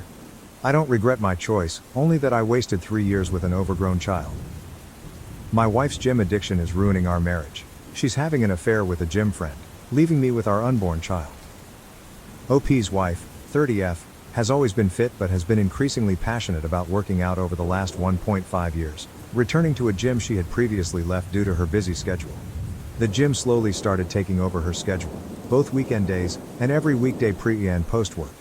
Going to the gym becomes the solution for any stress, fights, crisis. Everything is gym to the point where if the wife misses a session, it affects her mood negatively, as OP says, like a junkie not getting her fix. As wife is now 4mo pregnant, OP expresses concern over the intensity of her workouts and also that he simply misses her, given all her time is now taken up by gym. They can't work out together, because gym is her time. She won't work out at his gym either. Gym becomes a form of escapism from real life, a compulsion, essentially, and no problems wife is running away from ever really get solved because gym is simply not the solution wife seems to think it is. Gym has become so prevalent that family members, friends start making comments on how much time wife and gym spend together. Update 1, OP shares that he had originally laughed over comments on his post that speculated about infidelity, but quickly came to discover they were correct. Wife has been sleeping with guy from gym, who she had mentioned to OP countless times as a gym friend. There is confrontation. OP breaks wife's phone, wife hits OP. OP leaves for a short period of time and returns to wife, who, though remorseful, will not admit to exactly what infidelities she's committed. Update 1 ends with OP feeling guilt for his rage, left with zero answers as to exactly what's going on with wife. Update 2, my wife admitted to an affair February 12, 2024. Wife admits to an affair. She felt bad about it, but not bad enough to not sleep with guy from gym pretty quickly. She might even be in love with him, she doesn't know, or won't say. And oh, there's a chance the child she's currently pregnant with might not be OP's.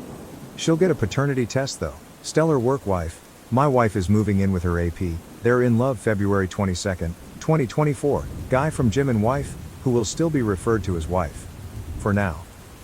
Are moving in together. She's not getting the paternity test. OP expresses sadness for her, that she just can't be alone, or seem to work through her mess on her own. Wife had been with OP since she was 20, and OP theorizes she is codependent. Guy from gym allegedly doesn't care if the baby isn't his, he's happy to play house with OP's wife. My wife has agreed to a paternity test February 29, 2024. Shocker, guy from gym wants a paternity test, so a paternity test they will get. In follow-up comments, OP reveals the results say he is in fact the father. An update on my wife's affair and pregnancy March 15, 2024. OP is now conflicted.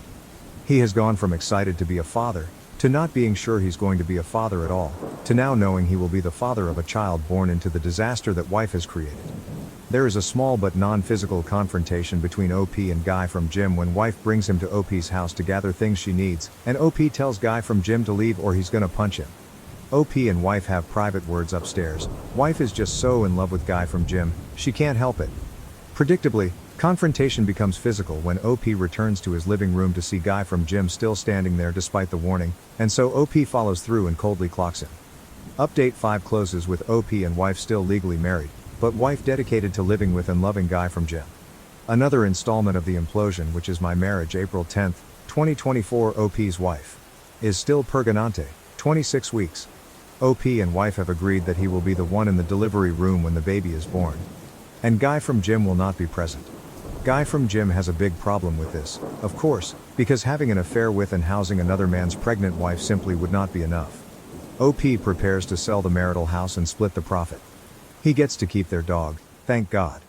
Wife's sister shares with OP that wife is already complaining about Guy from gym, that he's selfish, hangs out away from home too much, etc.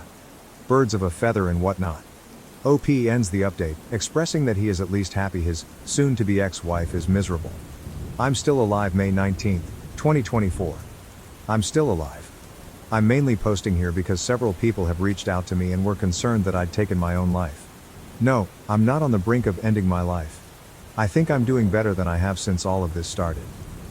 Around the time of my last post, my story blew up and I was getting messages from people who saw it on TikTok and YouTube.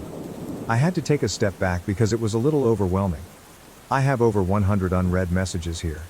I appreciate it, but it was a little uncomfortable at the time, and I got to the point where I didn't really want to talk about the situation with my wife and her AP anymore.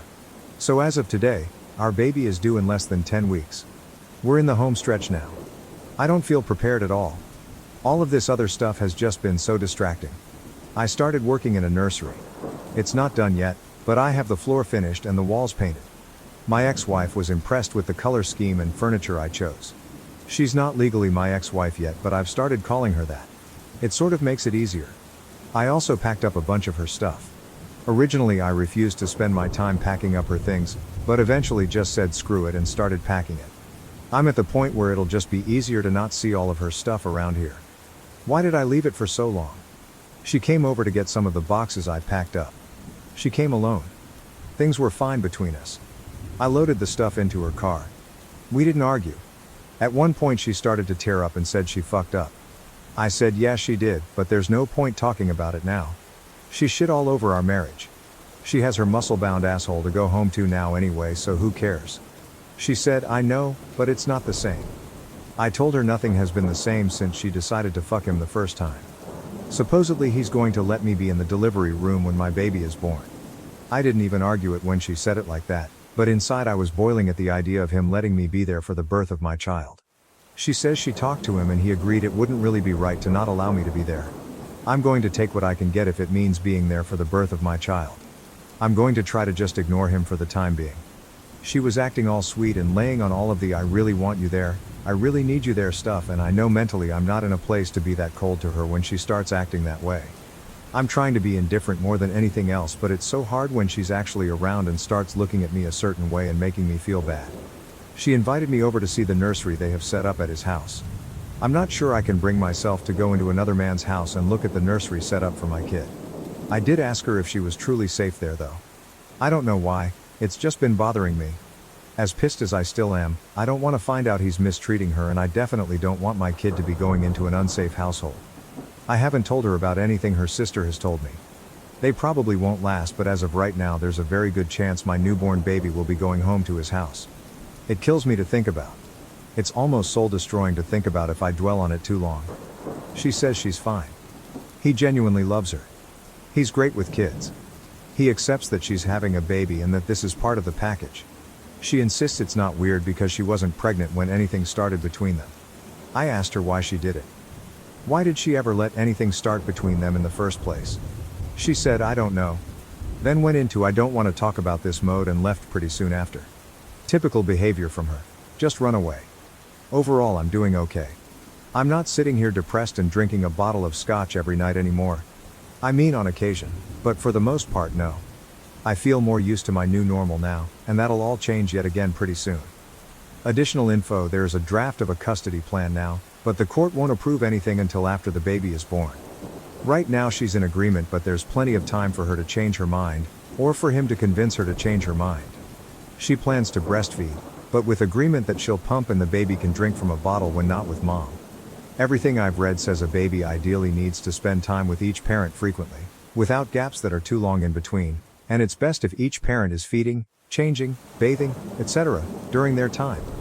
At this time she's in agreement with all of this. I can say that she's not said or done anything to indicate she wants to restrict my time with the baby, other than the whole delivery room thing. She seems to want me to be involved in that respect. I hope she sticks to her word. If not, I will be fighting it through legal means. I'm a dad. July 2nd, 2024. I have a baby.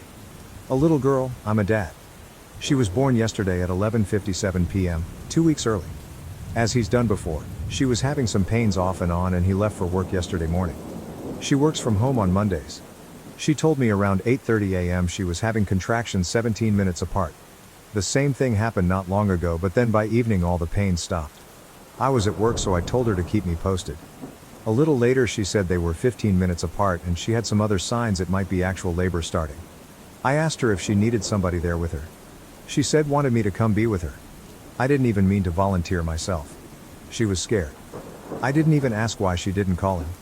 I left work and went over to his house. Uncomfortable doesn't begin to describe it, but there were obviously more important things going on. He wasn't there. She didn't even contact him. She said she just wanted it to be me and her there. In her words, he hadn't seen her pee or shit herself yet, but I've witnessed all of that stuff already, so she was more comfortable with me there. I really tried to be as nice and supportive as possible. Set the whole thing about her affair, our marriage, everything to the side for a brief time.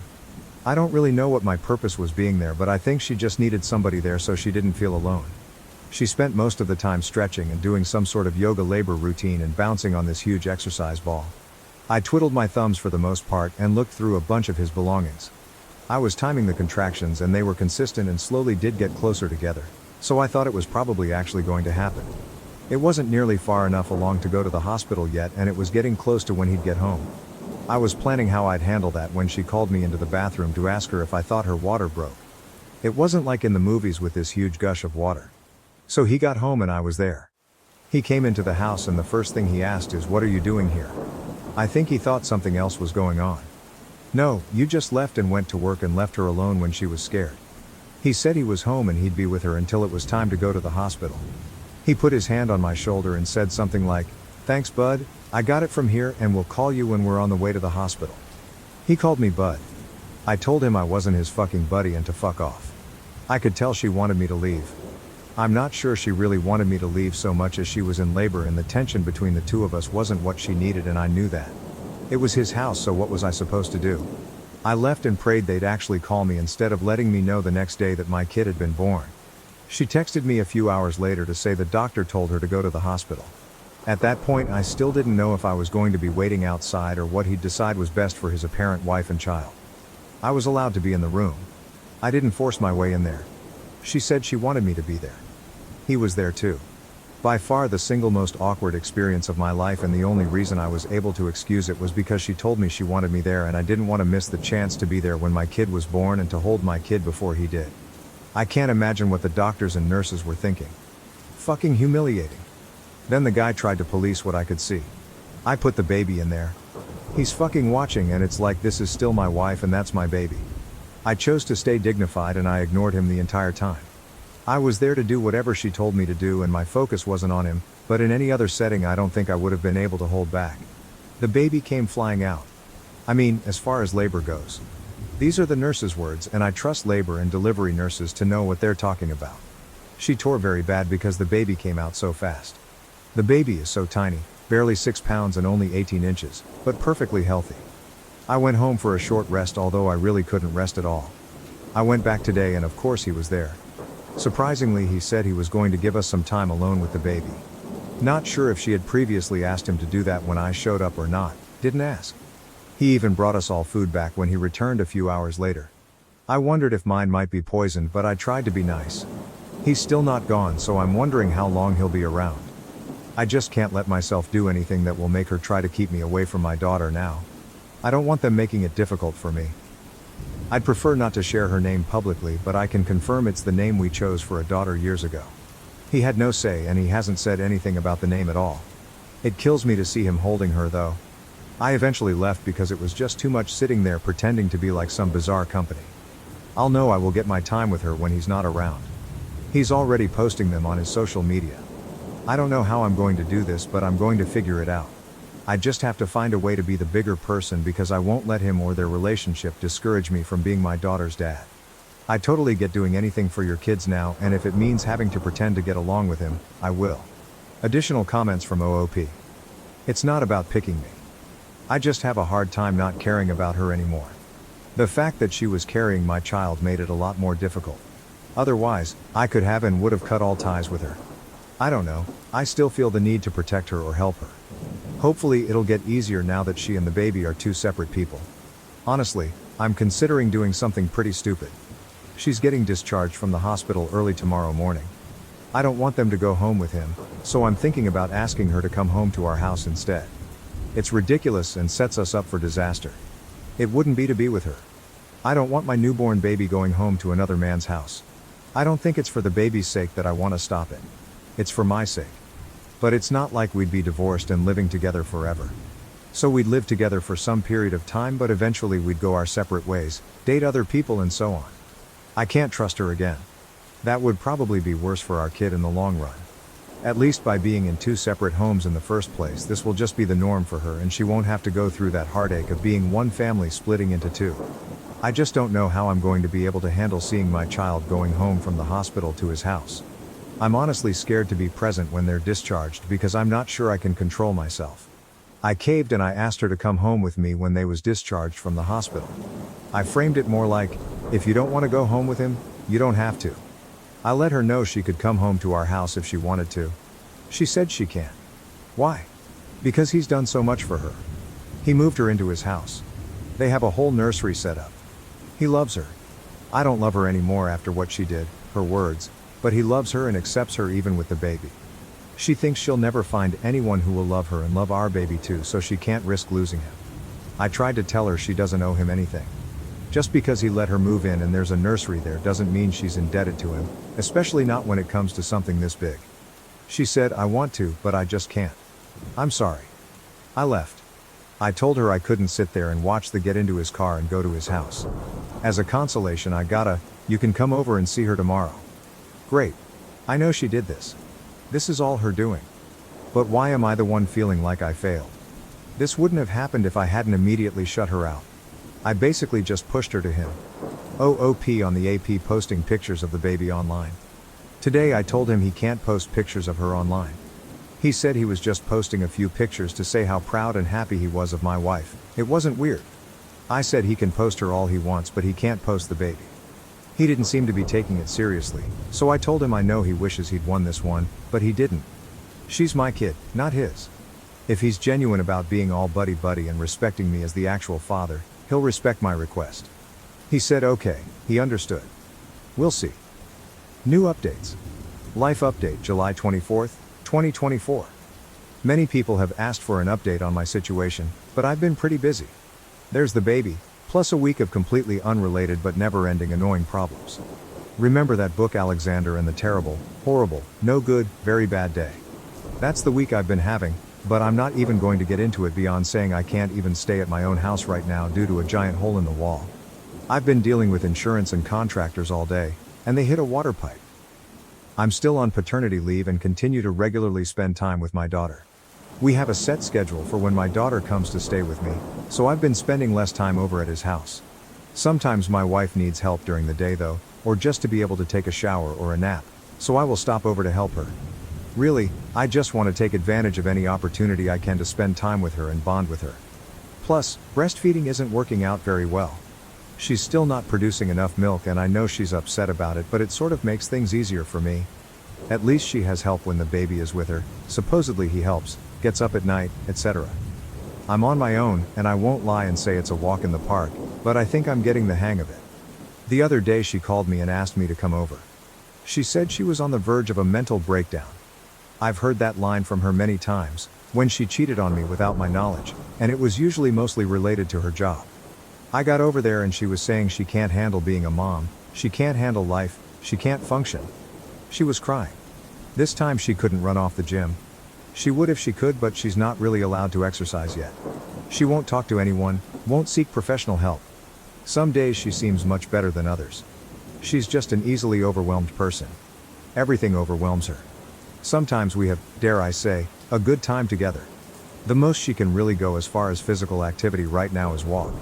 We took the baby in her longest walk yet and walked from his house to my house. Everything was fine in the walk. She was in a good mood. We were joking around. Then she turned really sad after being at my house, our former shared house, after a little while. She finally admitted that this isn't how it's supposed to be, raising our daughter between two homes. She said my home is our daughter's real home and she's only supposed to have one home. Then she started sobbing about not having a home anymore. My house isn't her home and her boyfriend Gumbura's house isn't her home and she's essentially homeless and doesn't belong anywhere. She admitted she fucked up really badly and she doesn't want to share custody or to only see her daughter half the time. She just wants to come home. But she loves him and she thinks he loves her and our daughter and she doesn't want to hurt him after he's done all this for her. I said, so what? What she wants for her kid should be more important than his feelings. If he can't get over the fact that the married, pregnant woman who he was sleeping with wants her kid to grow up in a single home with her actual father, he can fuck off. He can fuck off anyway. If she can't tell him and wants me to tell him, I will. She doesn't think she can tell him. I told her this is her biggest issue. Communication and honesty. Just tell people the truth and stop being a pussy about ever telling anyone the truth about how you really feel. Thing is, I've been tolerating him lately. Don't like him, but tolerate him. I'm not hanging out with him. Ever. I know it sounds crazy coming from me, but I think he's genuinely in this. Still shouldn't have been fucking my wife. Doesn't absolve him of any of his involvement. He's back to being cloying nice to me. Suggesting we hang out, try to be friends. He's so fucking happy all the time. It's a little unsettling, but I think he's just one of those people and maybe that's what she likes about him. I'm not one of those people, never will be. So anyway, she and I sort of got into an argument, started as a discussion, turned into an argument, then morphed back to a discussion, all about everything we don't like about each other in our relationship. In the end, we were both able to say what we need from the other person. She's just too overwhelmed right now and can't make any changes. She can't handle trying to change right now. It gives her too much anxiety. So I don't know, we're sort of at an impasse right now. Then this stuff with the house, I've just been extra stressed and not really all that pleasant to deal with. My wife has moved home, for now July 28, 2024. This month continues to be the strangest I've ever experienced. The repairs to my house were made and I'm back home thankfully. I can only take a few nights under my parents' roof. I slept with somebody else. We went out on a date. I think we both just wanted to have sex to say we'd finally gotten over our former spouses. She's the ex-wife of a friend of mine. She and I are actually closer/better friends now than her ex-husband and I. Several people have suggested that we start dating each other. We get along great and we are on the surface a really good match, but it was too fucking weird for both of us. She's very attractive, very social and fun to be around, and has been incredibly kind to me during this whole ordeal, but I can't see her as more than a friend. I had been intentionally avoiding sleeping with anyone else. I hadn't been with anyone since the last time I slept with my wife. That feels like an eternity ago. For the longest time I wasn't interested in being with other women. Then it sort of morphed into my way of feeling morally superior to her. I was going to hold out and not pursue anything until after we were divorced. It's pretty pointless and childish. Just a dumb way to make myself feel better and to be able to say I never cheated. I still don't feel like I cheated. There is no marriage anymore. Within hours of this happening, I started getting texts from my wife saying she decided she wants to come home. It's like she had some sort of sense. She was saying she was ready. Would I come help her? I called her and told her I don't want her to come home and to be in a relationship again. She doesn't get to just decide that's what's going to happen. She then started to say, oh I know, I just meant move back in. I told her I didn't really believe her and felt like she was just jerking me around again. She said she thought our conversation the other day had gone so well and that she thought we seemed to be at a place where we could really work on fixing everything, but until then she could live in another room. She said she was completely serious about it and she wants our daughter to be in one home. I feel so mixed about everything, but ultimately I want my daughter living in my house 24/7 and I don't want another man helping to raise her. So I took the bait. Today I showed up at his house to help her move some things, but I anticipated I'd get there and she'd either have changed her mind or she wouldn't have been planning to leave at all and was only waiting to see me do some more tricks for her. They were arguing when I got there. The baby was crying. She was crying and running around packing things in bags, and he was following behind her begging her to stay, offering to do anything to make her stay. He accused me of this being my idea. Maybe it was, IDK. I don't really care what he thinks. It was obvious she had just sprung this news on him shortly before I got there. She was telling her over and over that she just wants her child raised in one home and that his home wasn't really their home, and she was sorry she was doing this to him after everything he'd done, but she just has to give our daughter one home with her real father. We got back over to my house and she's obviously an emotional mess. I have no room prepared for her. Not 15 minutes later he shows up at the front door. She didn't want to talk to him. He wouldn't give up, and eventually he was there on the front porch loudly saying things like, "That's not what you were saying when you were blowing me last night." So at that point, after I'm sure our neighbors had been enjoying this embarrassing scene long enough, I told him if he didn't leave I'd call the cops. I went out there and tried to calm him down. I had to sympathize with him. She runs away, that's what she does. I may have said a few other things in my own favor and to make him realize he doesn't want to be involved in this mess that is my wife. I don't think he'll give up so easily. It sounds terrible, but once she was at my house I sort of found myself wishing she'd leave with him. I know I'd wanted her to come home, and I tell myself it was mostly due to the baby, but now I'm wondering what the hell I've gotten myself into. She said, "I didn't really blow him last night. I haven't done anything with him since she was born. I've only been thinking about you." I told her, "Yeah, right. You expect me to believe it? Even if it's true, what on earth makes you think I'd ever believe anything that you say?" Then out of spite I told her I slept with somebody else. I know I only told her to hurt her, and I feel bad about it now. She immediately demanded to know who. I told her it wasn't her business. She claims it is her business because we're still married. Nope, I'm not sharing. So, now we're awkwardly existing. I don't have much faith that she's going to stay here. I think she'll be back at his place within the week. I've told her that he's not allowed over here. He has no business being here. And if we're raising our daughter in the same house, together, then she can't just run off to his house to be with him whenever she feels like it. It won't work that way. She says she knows, and she wants me to want to be with her again, and she'll prove to me she can be a good partner. She tried to kiss me and I rejected her. She's upset. She's taking a nap now. I feel like I've dug myself into a very deep hole now. Relevant comments. Smoke Thin Mints. Brother, you better get her out of that house and fast, Omelup. I was really doing a good job of tolerating the guy since they came home from the hospital. I don't like him and never will like him, but I don't believe he had any nefarious intentions with my daughter. However, my heart broke every time I had to leave my little girl over there at another man's house. Or when I'd go over there to pick her up and he would greet me at the door holding my baby, talking to her like he was her dad. No, that's one of the lowest feelings in the world. So for these reasons I'm happy to have them here. I just don't know how this can or will work with her mother living here.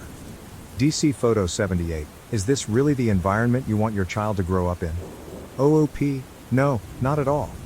But I also don't want her growing up in another man's home. What I'm worried about is my wife dragging her back and forth. I've told her she can't do that, it's not fair to me or our child. Purple_Bishop 2, if you really don't want your daughter being raised half-time by AP, your only real option is to truly attempt to reconcile, but it's pretty clear neither of you really want to reconcile with each other. It's just that neither of you want to be apart from your daughter. If she is going to live with you for even a couple of days, you need to have some tenderness in your heart for her and be willing to lovingly interact with her and your daughter. Your WW is postpartum and an emotional wreck, so if you gray rock or get angry, shit will go south fast in a way that won't be good for your daughter. All other paths lead to 50-50 its custody and acceptance of AP having a role in your daughter's life. Be civil, not friendly, civil, to AP as you say your W loves him and will likely go back to him soon. If you and AP are at war, it will be terrible for your daughter.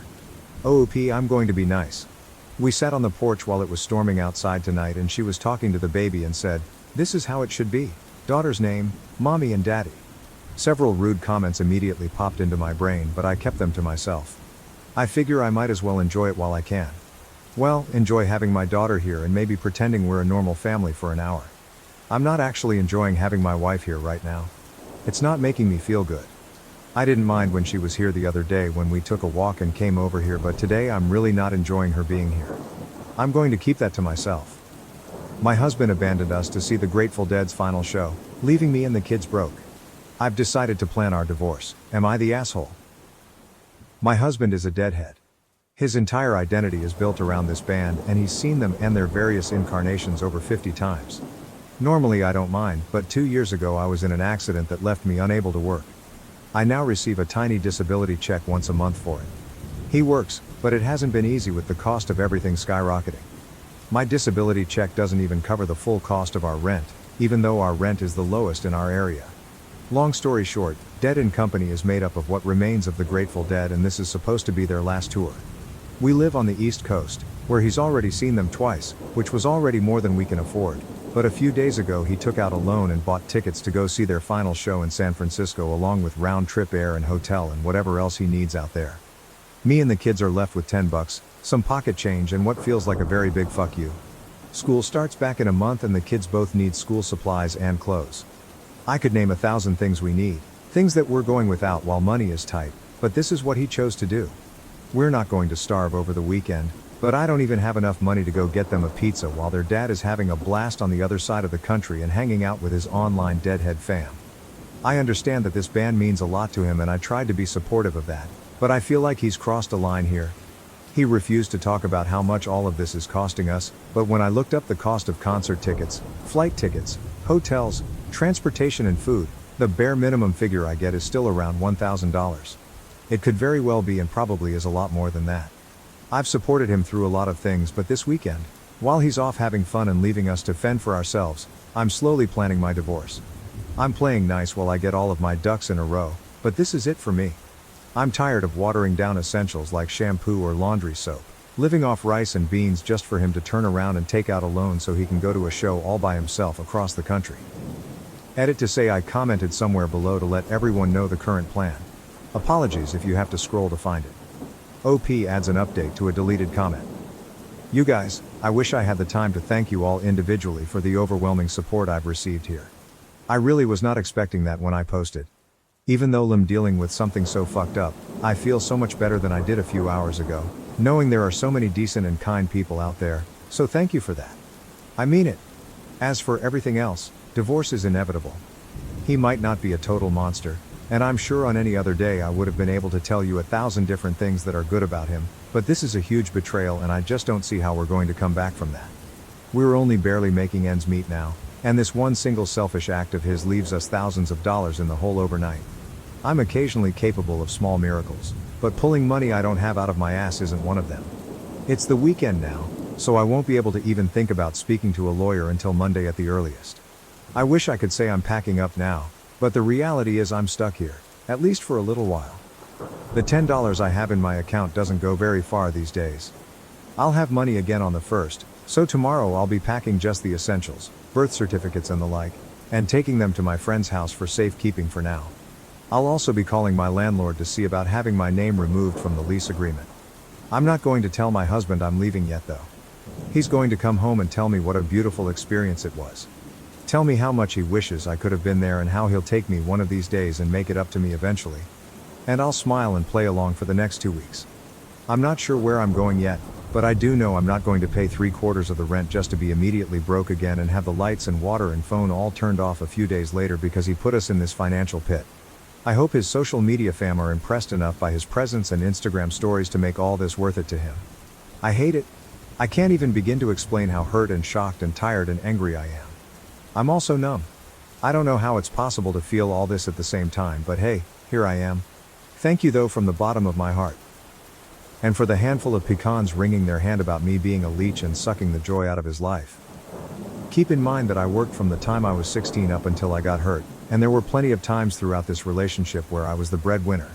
I provided for him during those times because that's what people in relationships do for one another. I'm very sorry you've never cared enough about someone else or had anyone care about you to understand that. I draw disability now because I paid into a system that was put into place to do for people exactly what it's doing for me right now. Edit. I appreciate the offers, I really do, but if you need to donate to anything, please donate to your local animal shelter or food closet or a needy family in your neighborhood. This blew up way bigger than I thought my rant was worth to anyone, but the kids and I are gonna be okay. We're leaving tonight to stay with a couple of friends. Everything is moving very quickly now, It's sort of surreal. OP updates the original post update. I wasn't expecting I'd need an update already, but he knows. Someone here decided to share my vent elsewhere, so he saw it on Facebook. He's angry that I've made him look like an asshole. I told him all I did was talk about it without naming him. And if people decide he's an asshole based on his actions, he's got no one to blame but himself. I'm so nervous, I'm shaking, and I feel like I might vomit. Some friends have offered to come help me pack and let me and the boys stay with them until I can figure out something more permanent. Edit. Also, please don't try to send me, or anyone pretending to be me, pretending to collect on my behalf, anything. We're in good hands right now, and we're not going to go without. I figured, since this whole thing blew up today, I might as well tell all of my friends what's going on, and they've really pulled up for us, so we're definitely going to be okay. Relevant comments. Comment 1, divorce him. He has made it clear he doesn't care about you or your kids. Anyone that's selfish needs to be held accountable, and the only way to do that is by leaving him. OP, I'm finally realizing this. He's always been a bit selfish, but usually it's smaller things like buying one of his fam birthday rounds with our last $5. We were already struggling because his last 2 East Coast shows really set us back hard. He missed work for both those shows, but we could have skimmed because he used his PTO for those shows. But not only did he take out a loan for San Fran, he has no PTO left and he's missing 3 days of work, which means his next paycheck is going to be super slim, and we'll have a new loan payment to make. I'm expecting this to set us back at least 2 or 3 months, but probably more. The kids go back to school in a month. The youngest had a massive growth spurt and literally none of his clothes fit. He's got a single pair of jeans, 2 pairs of shorts, and I think 5 t-shirts that he can still wear. I have no idea how I'm going to do this, but I'm tired of making all these sacrifices just so he can go do whatever he feels like. Comment 2. That is shockingly bad. He doesn't care if you and his own children are low on food and necessities. If he's gotten this low, who knows what he will do in the future, and you said he's always been selfish. This goes beyond selfishness, and I agree with all the other comments about divorce. There's no going back from this. At least that's my opinion. I wouldn't be able to ever see him the same again, and I'd be absolutely heartbroken. I'm sorry he did this. Don't let anyone downplay his actions. OP, I keep going back and forth between heartache and rage. We've been together for almost 20 years and I cannot believe he would stoop so low to just leave us like that. Life feels so unreal right now. I have a doc appointment this week that I'm gonna have to call and cancel first thing Monday morning because I don't have the money for it anymore. This is so fucked. It's 8 in the morning and I didn't sleep at all last night worrying about this stuff. I can't wrap my head around it. Update. I was injured in a work-related accident that has severely affected my mobility, and this process has been ridiculously slow, in part because my lawyer told me we needed to know how well I might expect to recover and a slew of other things, and those things require time and doctors. I've been basically guaranteed a fairly large settlement. The problem is I'm planning on filing for divorce tomorrow. I had a fairly solid career before my accident while my husband sorta skipped from job to job. I was fine with that at the time, but I'm on disability now and my husband has made a series of increasingly awful financial decisions that, well, let's just say they're bad and I can't stay married to him anymore. Are either of us entitled to alimony? Will he be entitled to any of this settlement when it comes through? If I collect child support from him, is that going to have any bearing on my other case? I'm calling my attorney and maybe a divorce attorney tomorrow if my current attorney can't do it. Hopefully he can recommend someone, but I don't know how long it'll take to set up a meeting, and I guess I just wanted to ask here first so I'll have some kind of heads up. Married almost 20 years in South Carolina, if that matters. My accident was about 2 years ago. He's never acted as my caretaker or anything because I stayed at my mother's home with our children where she did most of the caretaking when I actually required it. Relevant comments. Comment 1, he shouldn't be, but this is something you should talk to your divorce lawyer about. They'll have far more information and the steps you will need to take to protect yourself and your kids. This is a little above Reddit's pay grade. OP, I'm planning on doing that ASAP. I'm just very nervous and freaking out a little because of course everything blew up over the weekend when all of the offices are closed. 9 a.m. can't get here fast enough. Thank you though. Comment 2, congrats on moving on. It's never easy. I think that the settlement payment should be separate property if received after the legal separation. Filing date. When you file, you list community assets, debts, and separate property/debts, which include things you had before the marriage and had after the separation. I would think that since you don't have a judgment or payment yet, you should be entitled to that as separate property. OP, thank you. It's been nerve-wracking and kind of scary. When you file, you list community assets, debts, and separate property/debts, which include things you had before the marriage and had after the separation. This part scares me. A few days ago I found out he'd taken out a loan for personal reasons. I have no idea where or how much it was for. All I know is I didn't get a dime of it. I tried to guesstimate how much he got based on his plans, but I've been told by others that number is likely way off. I'm worried that he's done this before, because while he makes decent money, we've been so broken barely scraping by. After bills and stuff, he should have at least $500 left over every month, more if he's had any raises since starting, but we can't even afford the basics anymore. So if it turns out he's been getting credit cards or other loans and owes a ton of money without my knowledge, am I on the hook for that? Even if I didn't benefit from it in any way? Comment 3. Unfortunately, most likely the answer is yes. Sign up for a credit monitoring service and run a credit report. Better yet, sign up for 2 accounts, one in his name. You'll be able to see what loans and credit cards are taken out and account payment history and balances. And importantly, lock your credit so he can't take out more cards or loans. You'll have to lock in with all 3 credit score companies. Do this now. My husband is fucking in love with another woman and wants to try polyamory. I feel like I'm the third person in my own story. Hi. I've been married to my hubby for 4 years and we've been together for 12 years. After a lot of financial struggle, we bought a house and we are now planning to get kids. Thing is, a few months ago my husband felt sick and had to stay home for a while. He decided to pick up an online game and started having weekly sessions with a group of players. Among them is a girl, 30 I think. And long story short, he fell in love with her. He broke down crying a month ago and admitted it. He told me it built up so gradually he didn't understand how he felt until it was too late. They started texting privately after meeting and eventually had one-on-one calls together. Then at some point he said, she told him she was in love with him and he realized it was mutual. He said he told her it was impossible but loved her too. They tried to be just friends but they couldn't resist, and continued to show affection for each other. He showed me the texts, but also ventured into sexting. She asked if she could meet him face to face but he refused. So he told me all of this, apologized over and over again and told me he couldn't control himself, and while he loved us both, it was me he would choose no matter what. I was still very upset and slept at a friend's that night to gather my thoughts. I decided to forgive him because he clearly felt guilt and wanted to work it out. I told him that while I was deeply hurt, I still appreciated him coming forward to me and being honest about what happened. We got into long conversations about how we were feeling in our relationship. I accepted he could love someone else but said I didn't like how he handled it. He agreed. And then yesterday he asked if I was comfortable opening up the marriage to polyamory. He said he still wanted to live with me and have kids but can't erase nor ignore the feelings he has for her. He says he wants to do it right and let us both see other people, with clear boundaries and communication, and still be present for one another. I'm gonna be honest, it made me very uncomfortable at first. We have several friends who are poly. I know more or less how it works. But I never really thought about getting into it myself. I am not against it, it just never crossed my mind before. I am trying to think it through, but it's a lot to take in. Sorry, my writing is probably messy, but it's kind of hard to focus. I guess it's too early to decide and we have a lot more to discuss beforehand, but still. Could you guys give me your opinions on this? Thanks a lot. Top comments. Commenter 1, I'd be divorcing so fast. Dog of the bone. So he cheated and now wants to be able to keep cheating by calling it poly, LOL.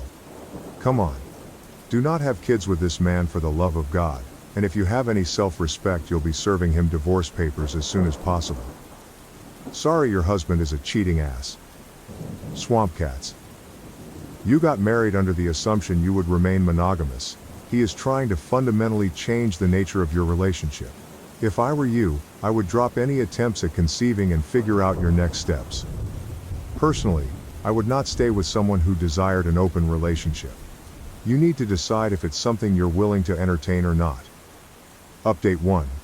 Hey guys, first off, sorry I didn't reply to all your comments. I am very thankful for them. They helped me realize hard, but fair truths about the whole situation. I waited for a bit to think about it all and had multiple long discussions with my husband. I wanted to confront him before making a final decision. To answer some of your questions, the other girl wanted to meet him, but they never did. Partly because my husband refused, But honestly, mostly because she lives too far from here. I still got checked for sexually transmitted diseases, though, and I'm clean. Yay. As for our polyamory friends, they apparently were the ones who suggested he go down the polyamory road. I stopped talking to them for now. I'll deal with the bigger problem first. I told him his actions hurt me deeply, and that while I appreciated him admitting his affair, it was still infidelity. I told him what you guys said, that turning it into polyamory was merely greenlighting the affair after the fact. That polyamory should be built on mutual trust and communication, which he already broke. That I didn't feel respected. It destroyed him. He said he already knew, deep down, but didn't want to admit it. Neither to me, nor to himself. We both screamed and cried a lot. He finally admitted he wanted to open the marriage for selfish reasons. He is very sorry. He cut off contact with the other girl, let me fully access his computer and phone, and now wants to go to counseling to repair our relationship and marriage. He has shown me a lot of affection and attention since then, although he admits to himself it's sometimes out of guilt and not just out of pure love. And now I want to make it work too, but am I? Or is it a sunk cost fallacy? I don't know. Our first session is in 2 months, the earliest we could get, and every day I change my mind. Literally yesterday I wanted to leave him, while today I think it's worth giving it a try. Because we've known each other for so long, we understand each other on a very deep level, share a lot of interests, and have already built so much together. He was there for me during hard parts of my life. He took responsibility for his actions, and is really trying. Plus, if I leave him, I'd have to start my life nearly from scratch. Find a new place to live, go back to dating for the first time in 12 years. I don't want to lose everything. It sounds very hard and scary. Am I not too old for this? But at the same time, that's a form of denial, isn't it? It doesn't matter if those years were good. It's not going to be the same. Even if he gains my trust back, even if I forgive him, I'll never forget. I think he is genuinely remorseful, but isn't it too late for that? I am too empathetic. Him being present now doesn't erase what was done. Do I want to stay not because I still believe in this relationship, but because I don't have the strength to ask for a divorce? Because it's the easy choice, some kind of codependency? I have no idea. I can picture both paths clearly, and it's tearing me apart. I am lost, maybe even more than I was when I wrote my previous post. I've lost sleep and appetite, and I'm not sure I enjoy anything in my life anymore. I booked an appointment with a psychologist, for me alone, to help with this whole thing. I am sorry. At this point, I am rambling. I know I am the only one who can decide what's okay and comfortable for me or not. It's ultimately my choice, and my choice only. The emotional hell I am going through just makes thinking about that choice very hard and paralyzing. I'll go to both therapies and try to see what to do from here. I'll try to update, but it's probably going to take a while. I am sorry. I want to thank you again for your support, and I am sending you guys a lot of love. Edit. A couple of infos I should have mentioned but didn't because putting all of that into writing without omitting something is much harder than I thought. He cut off contact with her because once he told him he was married and wanted us both, she just ran away and broke up with him. There are times since then where my husband starts feeling sad or angry because of what's basically withdrawal. And for that he's smart, at least sensible enough not to blame me. What kind of marriage did we have before this crisis? It will sound so naive. It's my first and only romantic relationship. We were very close and basically grew as adults together. We could talk about anything and understand each other. We shared the same values and interests. What changed, I think, is that we got into a routine and he got bored.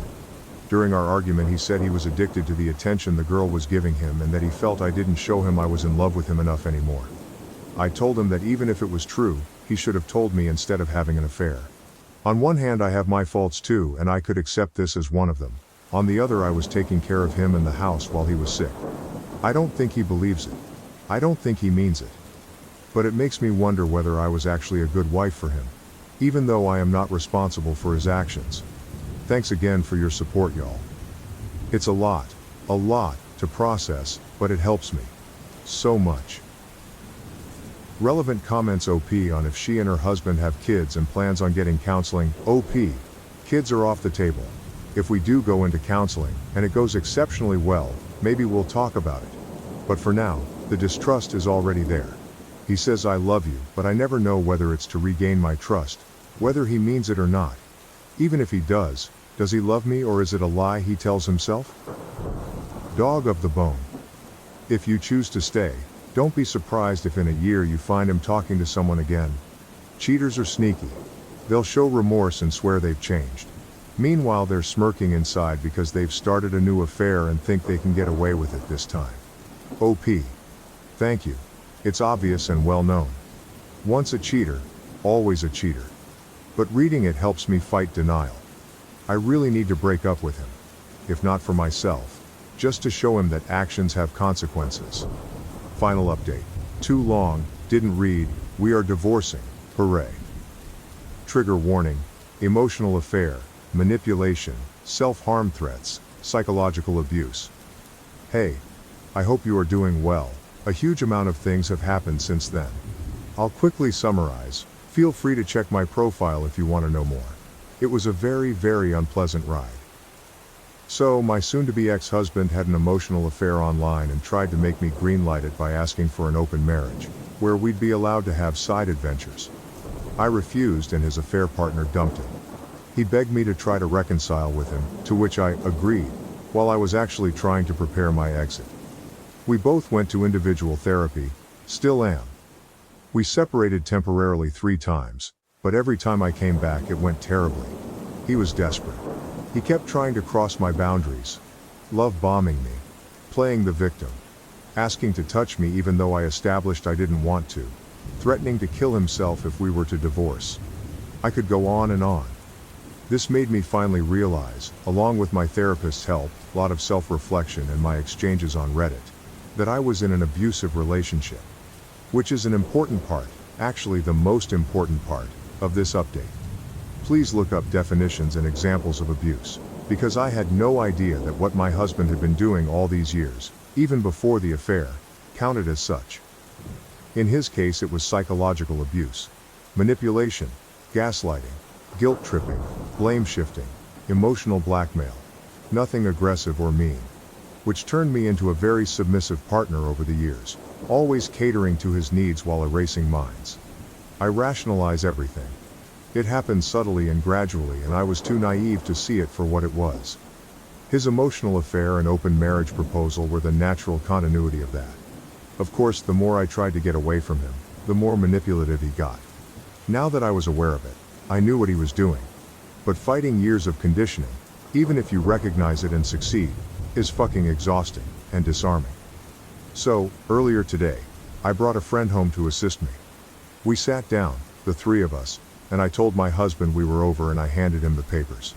It might sound dumb, but it's genuinely one of the hardest things I've ever done in my life. I was terrified. Yet he agreed. He repeatedly asked me if I was sure. He reminded me of the family we were planning to have and of our best memories together. Was it all for nothing? Apparently, yes.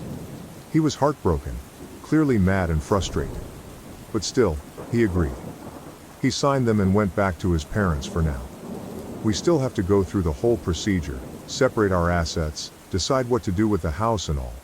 And he still wants us to go to marriage counseling. But right now, I feel free. For the first time in months. The last hours have been a mix of tears, celebration, and godly, restful sleep. And I have to thank you guys again. Because my first Reddit post was the wake-up call I needed to eventually, finally, get here. Better late than never. Thank you so much. Lots of love to you all. Relevant comments. Fianist on Oror05. He reminded me of the family we were planning to have and of our best memories together. Was it all for nothing? Apparently yes. He was heartbroken. That's a special kind of asshole. Was it all for nothing? After cheating on his partner. He sounds like an insufferable dickhead, honestly. Congrats on your freedom. OP. I know, right? The hypocrisy. The nerves of this man. The worst part is that he appears very charming to everyone who knows him, myself included. Hell, a lot of people from our circle, who are aware of what he did, still think he's a good person who just lost himself for a while. I guess it's hard to accept that the ones we love can be terrible people too. Any decision 470. You have been through a long, hard journey, and it will take a while yet, but you are investing in yourself and your health and happiness. Good for you. Continue self-care, and practice safety and security. Slow down and heal so that you will be strong and ready to seek and recognize true love. Wishing you a joyous future. You can do this. OP. Thank you. I'll do my best. I like to think the hardest part is behind me, but this story taught me to expect the worst. Whatever happens though, from now on, it's me first. I deserve love and happiness, and I'll fight for it. An old friend of mine has been acting inappropriately towards my daughter. I am taking steps to protect her. The last few months I've been chatting to a friend more regularly than before. We've been friends for over a decade, and we used to be really close, but we slowly drifted apart. I should probably mention we are both men in our 40s. It's been great catching up with him, and honestly I really needed a friend, so it's just been great. He's got a long-term girlfriend and 2 young children. A couple of months ago we visited his house for the first time. He recently moved and we weren't speaking much before that, just an occasional comment on Facebook. And me, my 14-year-old son and 20-year-old daughter spent a few hours honestly just chatting about nothing, but in a good way, you know. While we were there I noticed that he kept looking at my daughter out of the corner of his eye. I never really caught him fully looking, so I thought nothing of it, especially as he has known my kids for over a decade. I didn't mention it to my daughter as I didn't want to make her feel uncomfortable if it was nothing. A couple of months went past and we visited them again. He kept talking to my daughter and not really to me, which is fine, but it just seemed odd when my daughter has really bad anxiety, and she can't really hold a conversation, and she makes it clear when she's uncomfortable talking. He just seemed to keep looking at her and talking. Even if he was talking to me, he would just look at her. The final straw was last week. We visited them and we've been having a heat wave, so we were all dressed in as minimal as possible. My daughter in a thin pair of skirts and a t-shirt, my son in a pair of athletic shorts and a gym top, and me in a polo shirt and white chino shorts. Nothing unusual, just basic summer wear. When we were in conversation he would look at my daughter. When anyone told a joke he would smirk a little or give a small laugh depending, but if my daughter told something mildly funny he would really laugh to the point that even she would look awkward. He kept dropping out of conversation and just staring at her. I think she noticed it as well because she started to lean back in her chair to try to cover herself. Even though she was fine. She looked uncomfortable. Then when the sun set she put on a thick jacket and zipped it up. I don't know if he's just trying to be friendly and he doesn't know how to act, or if he's only inviting us round to stare at her, and if so then I don't know what to do. Yes, she's 20 but she's still my little girl and this man watched her grow up. It just seems strange. I don't know if I should say something or just don't go around there again. Either way, I think it's the end of the friendship, which is a shame, but oh well. Update. Edits at the end of post update from my last post. I spoke to my daughter about the whole thing and wanted to know what she thought about it all because I didn't want to say anything if she didn't think it was odd. She told me that after the first time we saw him again, a few months ago, he had appeared outside her work after she finished her shift and asked if she wanted a lift home instead of getting the bus. She said that since he was a good friend of mine she trusted him and got in his car. On the ride home he repeatedly touched her leg and started talking about how much she's changed since he saw her last, before we all met up, and how much of an adult she looks now. He told her she's growing into her body like a good girl. My daughter said that she would walk the rest of the way home because she didn't want to put him out too much, but he insisted on driving her all the way. She said she kept moving away from him but he was leaning to touch her knees. She said that at a red light not long before the house he gave her his mobile number and texted himself from her phone and told her to call him if she wanted a lift or anything else. Then when she got home she went to leave the car but he grabbed her arm and asked her where his hug and kiss goodbye was. Not a new thing, he gives us all a hug every time. And when she leaned in he held her tight and whispered that she should call him.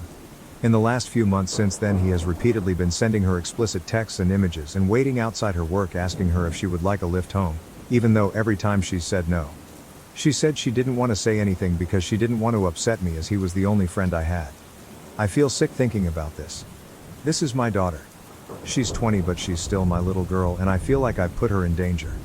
I've messaged him asking him to stop contacting my family and I've sent him the screenshots from her phone as reasons why, but he is messaging me asking me why when she is an adult, and the only sleazy thing he's done is cheat on his girlfriend, as my daughter never physically said the word stop, she just ignored him. I'm so angry at him and myself. Edit, I'd like to say thanks to everyone for the advice. Also, I've been getting a lot of mom comments, and although I appreciate the sentiment very much, I am her dad. Unfortunately, her mom passed away quite a few years ago, but I really appreciate that everyone thought I was her mom. It really is the biggest compliment to me. I must be doing something right. We went and spoke to our local police and they couldn't really help us as she had willingly gotten into his car. They did say that as we have spoken to him already, they could keep a file open and if it continues then they would be able to take action. Honestly, it seems that they don't really care about it at all, which is alarming and upsetting. We sent the screenshots and an explanation to his girlfriend and we've had some missed calls from him, but that's not our problem. We've blocked him on everything and have completely removed him from every social media. My daughter has spoken to her work and they have said that until she is able to find another job they will ensure that at least one other member of staff will wait with her for the bus and I will be meeting her at the first stop in our town to take her directly home on days I'm not working, and on days I am, then her grandparents will be picking her up. She is safe. I also had a lot of comments suggesting I get violent with this man. Although I do appreciate that a lot of people would be choosing the other route of resolving the problem face to face, I'm not like that. I'd like to be. I'd like to say that there's no problem I couldn't solve that way. But that's simply not me. It doesn't make me a bad dad either. I found another way to solve the problem and make sure my daughter is safe and comfortable. Thank you all for your help and advice. It's nice to find some support through the internet sometimes. Relevant comments. Commenter, it's not your fault, but you need to have a sit down and talk through the socialization for women to be nice and how to get past that mental block. This is something a lot of us go through, and it puts us in really awful situations. Help her understand that her safety is the most important thing. She doesn't have to be nice or put up with things like this. There's probably some very eloquent people who can speak to this topic on YouTube. It's not me, but I want to make sure she knows she doesn't have to take this shit for the rest of her life, even with the anxiety and desire not to rock any boats. OP. I've told her many times growing up that if she doesn't feel comfortable doing something, no matter what it is, then she needs to say that. It doesn't matter if it upsets someone or offends someone. All that matters is that she is safe and comfortable. I'm hoping that she will be like this from now on, and I just hope that she knows I'm here for her no matter what. Also, there's an update to the post. Thank you for your comment. Get her a weapon. We're in the UK, so she's legally not allowed any weapons, including pepper spray. The only thing she is allowed is an alarm, which she already had anyway. We are looking into some objects which can be carried around legally or discreetly. Currently we are looking into a key ring, which is like a long sharpened stick, though there's not many places willing to ship them to us. I'm so very sorry to hear what you have been through, and I wish you well throughout your life. Our autistic son committed suicide, and the other children blamed us. We don't know what to do. This is an Am I the Asshole post as well as an asking for advice. Sorry for the long text, but please read the whole thing as there are many important details in it that I couldn't fit into the TLDR. My husband, 59, and I, 50, have had 3 children: James, 27, Kate, 23, and Stephen, 20. When he was 6, Stephen got diagnosed with autism and we did everything to accommodate him and get help. He kept saying that he doesn't want any help and wants to be treated like a normal person. We always tried to reassure him that he needs it to achieve the same results as other kids and he should accept himself and be proud and not listen to society or other people. By the way, everyone was always super accepting and did their best to accommodate, but Stephen wouldn't listen and said that he's as competent as other people, and was it before he got diagnosed and we started treating him like a subhuman too. Whenever someone would try to help him, he immediately started to explain that he doesn't want or need any help and came up with excuses. As he grew older, Stephen distanced himself from other people because he didn't want anyone to know him as an autistic person. He even asked us to let him change schools and not tell anyone at the new school about his condition, which we of course didn't allow. By the time he was in his early teens, he fell into a really bad depression and became suicidal, but refused to take medication or go to therapy to treat it because at that point he wouldn't accept any help from anyone at all, even if it wasn't for his autism. Stephen claimed that the cause of his depression was the special treatment everyone gave him and he just wanted to live as a normal person. He tried to make a compromise that if we let him go to a different school where no one knows about his autism and stop treating him differently, he will get treatment for his depression. By then James, Kate and a few of Stephen's teachers were encouraging us to let him do it, but we still said no. When Stephen was 15, he attempted to kill himself by hanging. At 18 he finished school, got accepted into his dream university, moved out and cut off contact with my husband and me. He still kept talking to his siblings. He left us an angry goodbye letter in which he claimed that we ruined 12 years of his life, that we are the reason why he's still depressed and suicidal, and that he hates us with a passion. He said that now he finally won't be known as a crazy, stupid, and awkward person who needs help for everything, and can lead a normal life. We tried to call him and sent him letters and emails, but he didn't answer. Recently we visited him at his university, but he wouldn't talk to us and eventually threatened to get a restraining order, after which we immediately left. We haven't heard much about him since then, but from what his siblings told us, he was doing better now, although he still suffered from depression. Anyway, today he committed suicide. From what we know, he overdosed on medication. Kate, who told us the sad news, says that we shouldn't have given Steven any special treatment, or at least stopped when he told us to, and that by treating him differently we basically drove him into suicide. She said that we've failed as parents and she will consider cutting contact with us too, because she doesn't want people like us as parents. James agreed with her and said that we should at least acknowledge our mistake. Kate packed her stuff and left shortly after. She originally planned to stay for New Year's too, saying that if we want to keep a relationship with her, we should admit what we did wrong and learn from it. We, however, think that it's the fault of society with its standards and expectations, and Steven's own fault because he wouldn't accept any help. We're absolutely devastated. Is Steven's suicide really our fault, and what can we do to save what's left of our family? TLDR, our son was diagnosed with autism as a child. We got all the help we could, but he didn't want it. In his teens he became depressed and suicidal. He cut contact with us when he moved out. Today we found out he killed himself, and our children say that it's our fault. Our daughter threatens to cut contact as well. Are we really to blame for his death, and what should we do? Tomorrow would have been the 21st birthday of our son, who took his life almost a year ago. Posted November 28, 2022.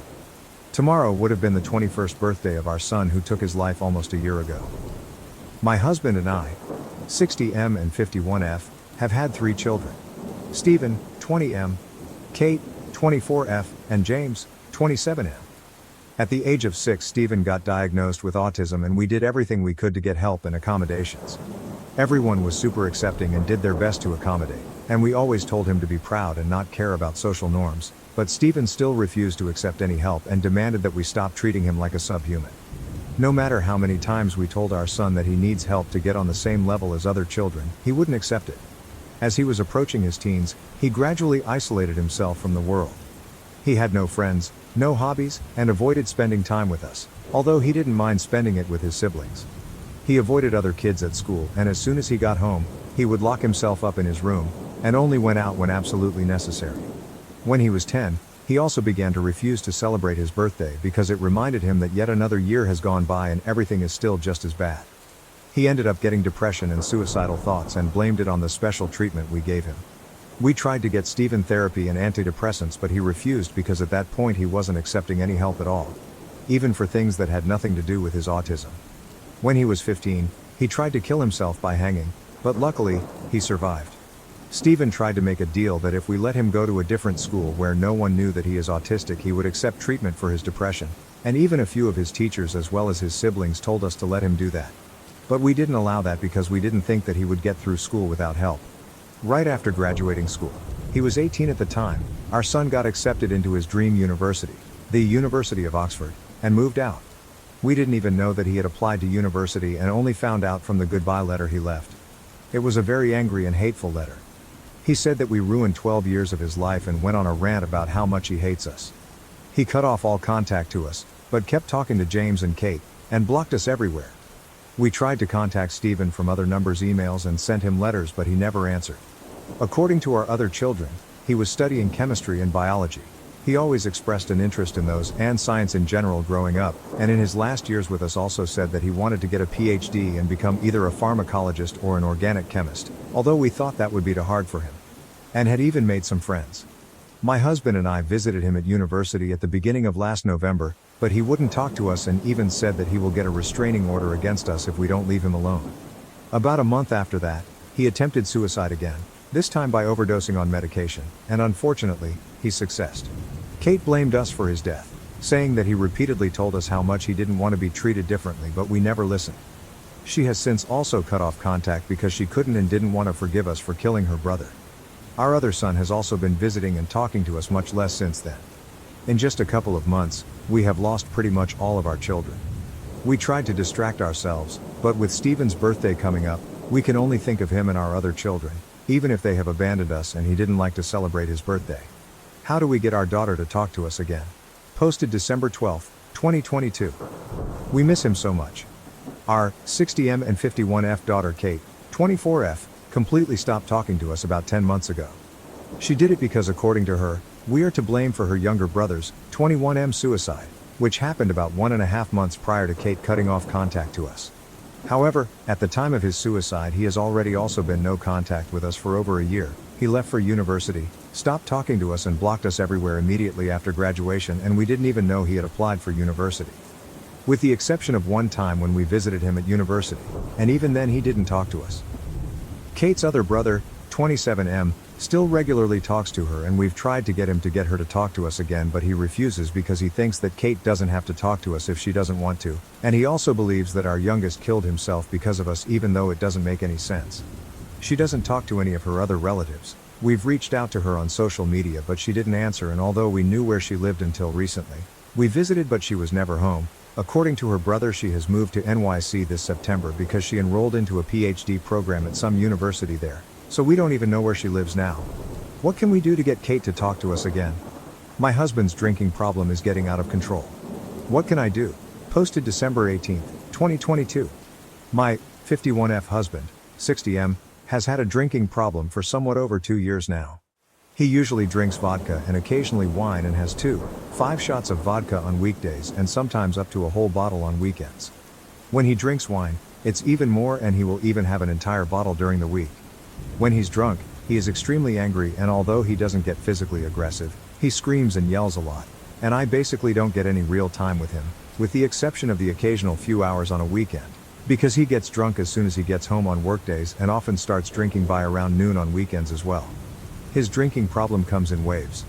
With my help, he has managed to get it under control multiple times, and although he would still drink almost every day, it was usually nowhere near enough to get him drunk, but it always gets worse again. He only began intensively drinking about 2 years ago when our youngest applied to university without us knowing, and then cut us off when he went off to said university. My husband felt very angry and betrayed, and he still is, and that's when he resorted to alcohol. Before that, he would only drink on special occasions like holidays, parties and date nights, and even then he almost never had enough to get drunk. I feel like I've lost him since his drinking problem began, at least during the waves when it's really bad, because he's drunk most of the time and then all he does is just scream around. What can we do to end his drinking problem?